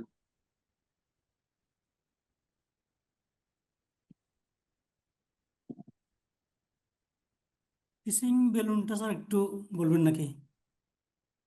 কিসিং বেলুন, জি স্যার। আবার বেলুনের উপর কিন্তু একটা লেকচার আছে, তখন কিসিং বেলুন বললে হবে না নাকি? কিসিং বেলুন কোন গাইডের ভিতর দিয়ে যাবে সেটা জানতে চাচ্ছেন? কিসিং বেলুনটা কি এবং এটা টেকনিকটা কি? ও, এটা জানতে চাচ্ছেন, গুড। একটু এবার আসেন, প্রাথমিক ধারণা কি স্যার? হ্যাঁ, কিসিং বেলুন হচ্ছে, ধরেন আপনি বাইপারকেটেড একটা লেশনে আমি কাজ করব, বাইপারকেশন লেশন না, তো বাইপারকেশন লেশনে যখন আমি কাজ করব সেই ক্ষেত্রে আমরা কি করি, দুইটা বেলুন দুইটা ব্রাঞ্চের ভিতর দিয়ে নিয়ে যাই, নিয়ে যাওয়ার পরে আমরা কি করি, তখন দুইটা বেলুনকে আমরা ফুলাচ্ছি এবং দুইটা বেলুন কাছাকাছি, আমরা দুইটা বেলুন পাশাপাশি আমরা রাখতেছি। এখন দুইটা বেলুন যদি আমাকে নিতে হয় আপনার কোনো গাইডের ভিতর দিয়ে, না, তাহলে গাইডের অবশ্যই ডায়ামিটারটা বড় হইতে হবে। মিনিমাম 6 ব্রাঞ্চ যদি না হয় দুইটা বেলুন আমি পাশাপাশি প্লেস করতে পারবো না, নিতে পারবো না। তাহলে কিসিং বেলুন টেকনিকের ক্ষেত্রে আমাকে অবশ্যই অ্যাটলিস্ট 6 ব্রাঞ্চ বা তার উপরে ডায়ামিটার আমাদের কি নিতে হবে, গাইড ক্যাথেড্রা ইউজ করতে হবে। আর কিসিং বেলুন, তাহলে আমরা বুঝলাম যে কিসিং বেলুন টেকনিকটা হচ্ছে কি আমার, যে দুইটা বেলুন পাশাপাশি রেখে ফুলানোটাই হচ্ছে কিসিং বেলুন টেকনিক। এবং কিসিং বেলুন টেকনিক কোথায় ইউজ করা হয়, যে যখন আমরা বাইপারকেটেড লেশনে যখন স্ট্যান্টিং আমরা করি, সেখানে ডিকে ক্রাশ হইতে পারে, সেখানে আপনার আপনার হচ্ছে ট্যাপ হইতে পারে, যে কোনো টেকনিকে হোক না কেন, আমরা ফাইনালি কিন্তু দুইটা ব্রাঞ্চের ভিতর যখন দুইটা স্ট্যান্ড যাবে, আমরা কিন্তু দুইটা বেলুন দিয়ে কিসিং করব। আমরা কিসিং করে আমরা কেরিনাটাকে আমরা ঠিক করার জন্য চেষ্টা করি, কেরিনাটা যাতে একেবারে মাঝখান বরাবর এবং খুব ভালো পজিশনে থাকে, এই জন্য কিসিং বেলুন টেকনিকের মাধ্যমে বাইপারকেটেড স্ট্যান্টিং করা হয়। আমি কি বুঝাইতে পারলাম? জি sir, thank you sir.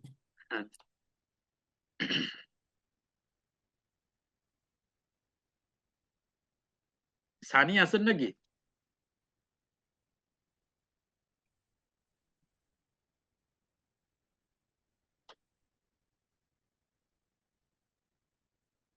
Sir আসসালামু আলাইকুম। ওয়ালাইকুম আসসালাম। স্যার আমার একটা কোশ্চেন ছিল। জি বলুন। স্যার কিসিং বেলুনটা ডায়ালেট করার সময় দুইটা বেলুন কি একসাথে ডায়ালেট করা হয় নাকি একটা ডায়ালেট করে আরেকটা স্টেন্টের ভেতর দিয়ে আরেকটা ডায়ালেট করা হয়? এখন কিসিং তো মানি হলো, মানে সোজা কথা দুইটা পাশাপাশি থাকতে হবে, দুইটাই ফুলতে হবে একত্রে। যদি দুইটা একত্রে না ফুলে তাহলে কিসিং হবে না তো। ঠিক আছে। স্যার সেক্ষেত্রে ফার্স্টে যে বেলুন দিলাম সেটা কি ভেসেল অক্লুড করে লাগবে না, এবং সেক্ষেত্রে কি একটু আমরা তো সমস্যা হওয়ার কথা না? দুইটা বেলুনই দুইটা ভেসেলের ভিতরে নিয়ে যাচ্ছি। ধরেন লেফট মেইন কর্নারে আর্টারি এবং এখানে আছে এলসিএক্স আর এলইডি, তাহলে আমার এখানে হচ্ছে বাইপারকেটেড একটা লেশন আছে, আমি এই লেশন ট্রিটমেন্ট করার জন্য আমার সেই ক্ষেত্রে হলো কিসিং বেলুনের প্রশ্ন আসতেছে। জি স্যার। সেখানে আমাকে করতে হবে কি, লেফট মেইন টু এলইডির ভিতরে যেতে হবে একটা wire, left main to LCX এর ভিতরে একটা ওয়্যার যেতে হবে, মানে আমি স্ট্যান্ডিং করে ফেললাম। এবার হলো ফাইনাল আমি কিসিং এ যাচ্ছি। কিসিং বিভিন্ন স্টেজে, প্রথমে কিসিং করে ফাইনালও কিসিং করে। এখন আসেন দুইটা ওয়্যার গেল দুইটা রক্তনালীতে, না, চলে গেল left main to LAD, left main to LCX. এখন আমাকে হচ্ছে কেরিনাটাকে আমাকে ঠিক করার জন্য, কেরিনা এদিক সেদিক থাকলে তো হবে না, তখন আমি করি কি, দুইটা বেলুন পাশাপাশি বসাবো, বসে তখন আমাকে দুইটা বেলুনই কি ফুলাইতে হবে। তাহলে দুইটা বেলুনের ডায়ামিটার হবে করোনারি আর্টারি ডায়ামিটারের সাথে ম্যাচিং করে, তারপর আমি ফুলাবো। ফুলাইলে যে ফুলানো হচ্ছে সিমালটেনিয়াসলি, এটা কি আমরা বলি কিসিং বেলুন টেকনিক। ও, আচ্ছা আচ্ছা। স্যার ইয়ে স্যার কিসিং বেলুন টেকনিক হলো কি ইউজ করার জন্য হলো কি কিসিং বেলুন টেকনিক ইউজ করার জন্য একই জায়গা দিয়ে আর কি দুটো বেলুন ঢুকাতে হয়। কিসিং বেলুনে দুই আঠারিতে দুইটা বেলুন যাবে। ধরেন আমি কিসিং বেলুনটা কেন করব, কিসিং বেলুন করব হলো আমার যেটার কনফ্লুয়েন্ট যেটা থাকে, কনফ্লুয়েন্ট মানে হচ্ছে যেখানে বাইপেরিফিকেশন হচ্ছে, যেখানে কেরিনা থাকে। যেমন লেফট মেন দুই ভাগ হলো, একটা হচ্ছে এলইডি আর একটা হচ্ছে এলসিএক্স। তাহলে অস্টিয়াম আমি যদি একটাতে বেলুন দিয়ে ফুলাই তাহলে আরেকটা আঠারিক চেপে যাবে না। আমি এলইডি ফুলাইলাম তাহলে কি এলসিএক্স এর মুখ চেপে যাবে। শুধু যদি আমি এলসিএক্স ফুলাই তাহলে কি এলইডি এর মুখটা চেপে যাবে না। তাহলে আমি যদি একটা ফুলে আরেকটা চেপে দিই তাহলে কি লাভটা কি হলো, আমার পারপাস তো সার্ভ হবে না। তাহলে আমি কি এমন ভাবে দুইটা বেলুন বসাইতে হবে যেন দুইটা আঠারির অস্টিয়াম ঠিক থাকে এবং দুইটা আঠারির মাঝখানে যে কেরিনা থাকে সেটাও যেন ঠিক থাকে। আমি কি এখন বুঝাইতে পারলাম? জি স্যার, জি স্যার। আর হলো কি জ্যাকি ক্যাথেটার তারপরে এমপ্লাস এগুলো দিয়ে যদি ইয়ে করে এনগেজমেন্ট করে তাহলে আর্টারি তো ড্যামেজ হওয়ার সম্ভাবনা বেশি থাকে না। হ্যাঁ, কোনটা যদি এমপ্লাস দিয়ে ইউজ করি সেই ক্ষেত্রে সেক্ষেত্রে করোনারি অস্টিয়ামে ড্যামেজ হওয়ার চান্স বেশি থাকে না। হ্যাঁ, গুড। আপনি খুব ভালো একটা প্রশ্ন আপনি করছেন যে এমপ্লাস ক্যাথেটারের ক্ষেত্রে, এমপ্লাস ক্যাথেটারে দেখবেন টিপে কার্ভ অনেক বেশি থাকে। সেই ক্ষেত্রে হচ্ছে কি আপনার there is a chance of ostial injury. মানে আমরা এমপ্লাস কখন ইউজ করবো, যেমন রাইট করোনারি আর্টারি সাধারণত আমরা রাইট জুটকিন ক্যাথেটার ইউজ করি, এক রাইট জুটকিন ইউজ করি, ডাইট জুটকিন ডায়াগনস্টিক ইউজ করি আমরা, আবার গাইড ক্যাথেটার ইউজ করি যদি পিসিআই লাগে। কিন্তু আমার দেখা গেলো রাইট কর্নারে আঠার ভিতরে ক্যালসিয়াম অনেক বেশি, রাইট কর্নারে অনেক টর্সোয়াস ভেসেল, রাইট কর্নারে ডিফিকাল্ট। সেই ক্ষেত্রে আমাকে কি করতে হয়, তখন এমপ্লাস ইউজ করা লাগে। আবার আসেন লেফট কর্নারি আর্টারির ক্ষেত্রে আমরা সাধারণত আমরা এই লেফট জুটকিন ইউজ করব। কিন্তু আমার যদি সাপোর্ট লাগে সেই ক্ষেত্রে আমি কি ইউজ করি, সাপোর্ট লাগলে এক্সট্রা ব্যাকআপ ইউজ করি, এক্সট্রা ব্যাকআপ ক্যাথেটার ইউজ করি। এক্সট্রা ব্যাকআপ ক্যাথেটারে সাধারণত কম ইনজুরি হয়। তবে যদি আপনার এমপ্লাস ইউজ করেন, এমপ্লাসের টিপটা যেহেতু আপনার কার বেশি, সেই ক্ষেত্রে হচ্ছে there is a chance of injury is more. জি স্যার, শোনা যাচ্ছে। বলেন, আর কোনো কোশ্চেন আছে কি? স্যার আমাদের তো এই যে এনজিওগ্রাম যারা কম করে তাদের হলো কি ইয়ে পাংচার করতে অনেক কষ্ট হয়। তাহলে আমরা যখন এনগেজমেন্ট করব তারপরে কাজ করব ওটা তো তাহলে আরো বেশি কেয়ারফুলি করতে হয় তাহলে। হ্যাঁ, অবশ্যই। এখন আসলে প্রথমে যখন আপনারা প্রসিডিউর শুরু করবেন তাহলে সেই ক্ষেত্রে তো অবশ্যই পাংচারটা দেখতে হবে। যেমন ফিমোরাল আর্টারি পাংচার করা অনেক ইজি, যেহেতু ফিমোরাল আর্টারি অনেক মোটা থাকে, হোয়াইট বোর্ড। তাহলে আগে চেষ্টা করতে হবে ফিমোরাল পাংচার করা। যেমন আমরা টেম্পোরারি পেসমেকার করবেন, কিছু ফিমোরাল করবেন, করলে দেখা যাচ্ছে কি আপনার হাত যখন আসবে তখন রেডিয়াল আর্টারি তো অনেক ন্যারো ডায়ামিটার, রেডিয়াল আর্টারিতে প্রেস করে পাংচার করতে হবে। পাংচার করা প্রথমে দেখতে হবে। আপনি যদি দেখেন আর অনেকগুলো পাংচার করা দেখলে তারপরে দেখবেন যে আপনার কাছে অনেকটা ইজি হবে। আপনার প্রথমে হলে আপনি দেখতে হবে কিভাবে পাংচার করে, কি পজিশনে রাখতে হয় আমার ইয়েটা। তাহলে আপনার আগে দেখা লাগবে, তাই তো? Observation is very important. তাহলে আপনি ভালো মতো অবজারভেশন করবেন, তারপর ইউটিউবে আপনি দেখবেন পাংচারের মেথড কিভাবে পাংচার করে। এগুলো দেখলে কিন্তু আপনি পারবেন, না পারার কিছুই নেই। কেন আটারি আপনি আগে ফিল করবেন, আটারি ফিল ওখানে লোকাল অ্যানেস্থেসিয়া দিবেন, আটারি ফিল করবেন, ফিল করে 45 ডিগ্রি অ্যাঙ্গেলে আটারিকে পাংচার করবেন। এটা তো খুব কঠিন কিছু না, কিছুদিন করলেই দেখে পারা যায়। আসসালামু আলাইকুম স্যার। ওয়ালাইকুম আসসালাম। সালাম হ্যাঁ, স্যার, আমি একটু জানতে পরিচয় দিয়ে প্রশ্ন করেন। স্যার স্যার আমি doctor Raju, resident cardiology, BSMM sir. জি বলুন। স্যার আমার একটা প্রশ্ন ছিল, সেটা আমরা নতুন যখন আমরা স্যার এনজিওগ্রাম যখন প্রসিড করি স্যার, এনজিওগ্রাম করার সময় আমরা স্যার এঙ্গেজমেন্টের ক্ষেত্রে একটু আমাদের ঝামেলা হয়, বিশেষ করে রেডিয়াল বা ফিমোরাল অ্যাপ্রোচের ক্ষেত্রে এঙ্গেজমেন্ট বা ডিস এঙ্গেজমেন্টের ক্ষেত্রে আলাদা কোনো ম্যানুভার আছে কিনা স্যার? বা আমরা তো ব্লাইন্ডলি ক্লকওয়াইজ করতেছি, অ্যান্টি ক্লকওয়াইজ করতেছি, কখন বসে এই জন্য অপেক্ষা করি, বিগিনার যারা আমরা স্যার। এ ব্যাপারে স্যার আপনার কোনো টিপস বা এই ক্ষেত্রে কিছু হচ্ছে কি বলার আছে কি? আমার যেটা অ্যাডভাইস, সাধারণত আমরা সব ক্যাথল্যাব গুলোতে দেখি যারা বিগিনার, এই বিগিনারদেরকে কিন্তু সিনিয়ররা কেউ হেল্প করেন না। এটা হলো আমার অবজারভেশন। এখানে দেখা যায় যে অধিকাংশরাই হচ্ছে টেকনিশিয়ানদের সহযোগিতা হেল্প নেন। আমার অ্যাডভাইস হচ্ছে যে সিনিয়ররা এটা হেল্প করা উচিত, যারা কাজ জানেন। কারণ হচ্ছে খুবই ইম্পর্টেন্ট জিনিস যে আপনি ধরেন ক্যাথেটারটা নিয়ে বসাচ্ছেন, ক্যাথেটার যদি অস্টিয়ামে যদি আপনি একটু জোরে প্রেসার দেন, অস্টিয়াল ইনজুরি হওয়ার সম্ভাবনা থাকে। ডাইটা যদি একটু জোরে ইনজেক্ট করেন সেখানে ডিসেকশন হয়ে যাওয়ার সম্ভাবনা থাকে। আমরা অনেক দিছি যে নর্মাল করোনারি এনজিওগ্রাম করার পর রোগী মরে গেছে, তাহলে দেখা যাচ্ছে যে এই ধরনের জটিলতা কিন্তু হওয়ার সম্ভাবনা থাকে। সেই ক্ষেত্রে অবশ্যই টেকনিক তো আছেই, সেই টেকনিক তো আপনাকে ফলো করা উচিত। যেমন হচ্ছে সবার আগে হচ্ছে আপনার যদি রেডিয়াল এনজিওগ্রাম আপনি করেন, রেডিয়াল যে ক্যাথেটার গুলো থাকে এই ক্যাথেটার গুলো কিন্তু এমন ভাবেই ডিজাইন করা যে ওরা রাইট করোনারি লেফট করোনারিতে ইজিলি বসে যায়। এখন বসার জন্য আপনার কি করতে হবে তাহলে সেই ক্ষেত্রে? যেমন আমি প্রথমে যখন ক্যাথেটারটা আমি নিব, ক্যাথেটারটা এয়ার মুক্ত করতে হবে, কোনো যেন বাতাস যেন না থাকে। বাতাস থাকলে এয়ার এম্বোলিজম হবে, কোনো পার্টিকেলস থাকলে পার্টিকেল এম্বোলিজম হবে, এবং ক্যাথেটারকে একেবারে ওয়েল সিকিউর করতে হবে, এয়ার ফ্রি করতে হবে। এয়ার ফ্রি করার পর আমি ক্যাথেটার যখন আমার ভিতরে থাকবে আমি কানেকশন দিব, তখন আমাকে দেখতে হবে যে প্রেশার ঠিক আছে কিনা। ভেরি ইম্পর্টেন্ট ইস্যু হচ্ছে আমাকে প্রেশারটা ঠিক রাখতে হবে। প্রেশার যদি ওকে থাকে তখন আমি বসানোর চেষ্টা করি। যেমন প্রথমে আমরা লেফট সাইডে বসানোর জন্য চেষ্টা করি। ক্যাথেটারটা সাধারণত আমরা নিচে যখন নামাবো, নিচে নামানোর পর মাঝখান বরাবর, এওটার মাঝখান বরাবর দিয়ে নামাইতে হবে। কারণ আপনি যখন রাইট কর্নারি সাইনাসে যাবেন ওখানে right coronary artery, left coronary সাইনাসে লেফট কর্নারি আর্টারি থাকে, এবং রোগী যে পজিশনে শুয়ে থাকে এখানে দেখা যায় যে লেফট কর্নারি সাইনাস একটু উপরে থাকে, রাইট কর্নারি সাইনাস একটু নিচে থাকে, এবং রোগী যেভাবে শুয়ে থাকে তার বাম দিকে হলো লেফট কর্নারি সাইনাস, ডান দিকে হলো রাইট কর্নারি সাইনাস। তাহলে আপনি ক্যাথেটার টিপ যখন বাম দিকে আপনি ঘুরাবেন, বাম দিকে ঘুরাইতে হলে আপনাকে ক্লকওয়াইজ ঘুরাইলে বাম দিকে চলে যাবে।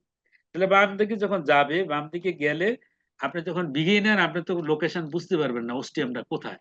এই জন্য ক্যাথেটারটা যখন আপনি বাম দিকে নিবেন তখন একটু হালকা একটু ডাই দিয়ে আপনি দেখার চেষ্টা করবেন যে আমার অস্টিয়ামটা কোথায়। একটু ডাই যদি দেন, ডাইলেট করে ডাই দিলে আপনি কিন্তু অস্টিয়ামটা বুঝতে পারবেন।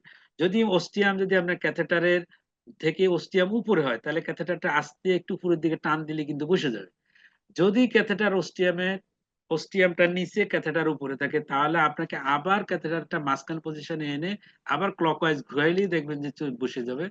কিন্তু এটা এত সহজ না, বারবার আপনাকে দেখতে হবে, প্র্যাকটিস করতে হবে। যারা সিনিয়ররা কাজ করে তার পাশে দাঁড়িয়ে থাকে, দাঁড়িয়ে থেকে দেখতে হবে উনি ফিঙ্গার কিভাবে মুভমেন্ট করে।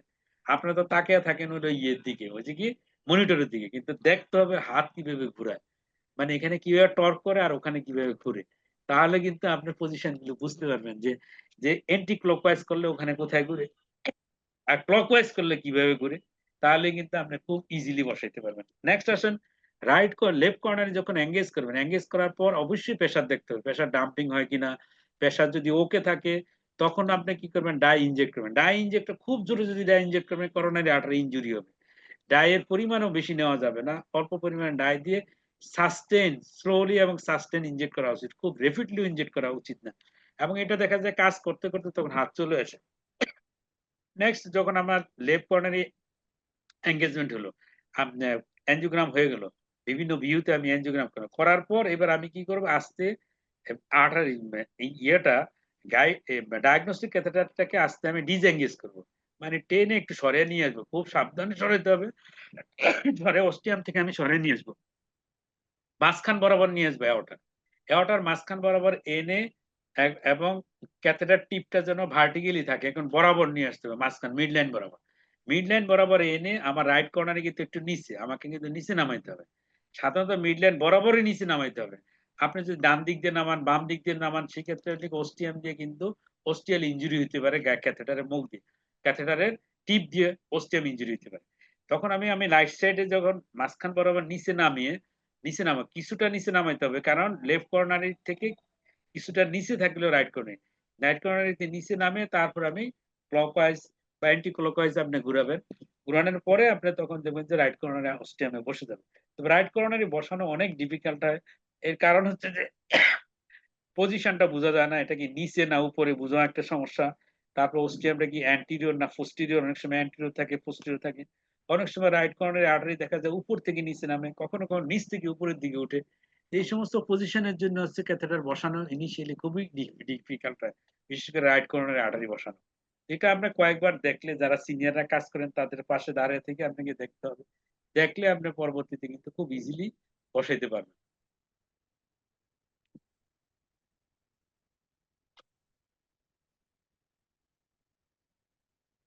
আর স্যার আমরা থ্যাংক স্যার ইউ আমরা জানি যে ব্লাড ভেসেলকে যখন স্টিমুলেট করা হয় হুম তখন ব্লাড ভেসেল স্পাজম করবে এবং ব্লাড ক্লট হবে, এই জিনিসটাকে স্যার আপনারা কিভাবে ম্যানেজ করেন?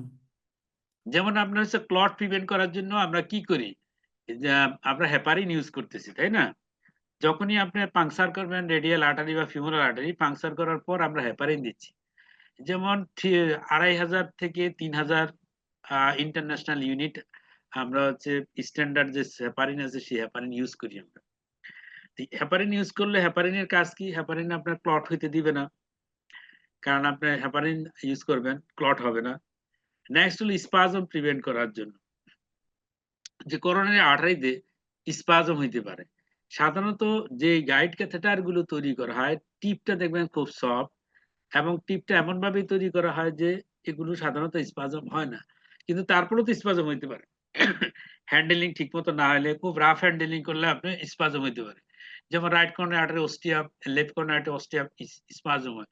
স্পাজম হলে তখন আমরা নাইট্রেট ইউজ করি, নাইট্রেট ইউজ করে স্পাজমটাকে আমরা প্রিভেন্ট করার জন্য চেষ্টা করি। তাহলে আপনি যে হবে না যে তা না, হইতে পারে, তার সেটা ডিপেন্ড করে হচ্ছে আপনার হ্যান্ডেলিং এর উপর। এবং আপনি যত বেশি এনজিওগ্রাম করবেন ততই দেখবেন যে আপনার কাছে জিনিসটা অনেক ইজি হয়ে যায়, এবং দেখা যাচ্ছে যে আপনার কমপ্লিকেশন হবে না, থ্রম্বাসও হবে না, স্পাজমও হবে না। কিন্তু নতুন যখন ডিল করতে যাবেন তখনই আপনি দেখা যাবে যে মনে হচ্ছে যেন অস্টিয়ামে যে ক্যাথেটার দিয়ে এমন জোরে আঘাত করা হচ্ছে যেন করোনারি আর্টারি ফেটে যাচ্ছে এরকম। এটা হচ্ছে কি আপনার কাজ করার সাথে সাথে স্মুথনেস গুলো চলে আসে আস্তে আস্তে। আমরা সবসময় বলি হ্যান্ডেল উইথ কেয়ার, এবং এটা হচ্ছে মানে হ্যান্ডেল করতে হবে খুবই সফটলি, মানে খুবই সফটলি হেল্প করতে হবে। আপনার এই সামান্য একটু অসতর্কতার জন্য কিন্তু করোনারি আর্টারি অস্টিয়াম ইনজুরি হয়ে যেতে পারে, ডিসেকশন হয়ে যেতে পারে, এবং এই ধরনের সিচুয়েশন হলে ওই স্পট ডেথ, ওখানে কিন্তু রোগী মৃত্যু হয়ে যাওয়ার সম্ভাবনা থাকে। অ্যান্টিকোয়াগুলেন্ট এবং নাইট্রোগ্লিসারিন এটা কি স্যার রুটিনলি আপনারা ইউজ করেন নাকি অন ডিমান্ড ইউজ করেন? অ্যান্টিকোয়াগুল্যান্ট হেপারিন রুটিনলি ইউজ করা হয়, প্রত্যেকটা প্রসিডিউরে ইউজ করা হয়। আর রেডিয়াল আর্টারিতে আপনি যদি কাজ করেন সেই ক্ষেত্রে আপনাকে নাইট্রেটও ইউজ করতে হয়, নাইট্রেট ইউজ করতে হয়, ভেরাপামিল ইউজ করতে হয়, হেপারিন ইউজ করতে হয়। তিনটা জিনিস আমরা ইউজ করি যদি রেডিয়াল আর্টারিতে অ্যানজিওগ্রাম করি, ভেরাপামিল, নাইট্রেট এবং হেপারিন ইউজ করি। স্যার একটা ভেসেলের মধ্যে যে এতগুলা wire catheter, guide catheter, diagnostic catheter যাচ্ছে, এটা ব্লাড সার্কুলেশনে হ্যাম্পার করে না? হ্যাঁ, ভেরি গুড কোশ্চেন। এই জন্য তো আমি এই অক্টোবর মাসের এই লেকচার গুলোতে guide catheter, guide wire, balloon, stand, চারটা জিনিস আমি রেখেছি। এখন এগুলো যদি আপনারা জানেন, জানলেই তো আপনি এই সমস্ত টেকনোলজি গুলি বুঝতে পারবেন।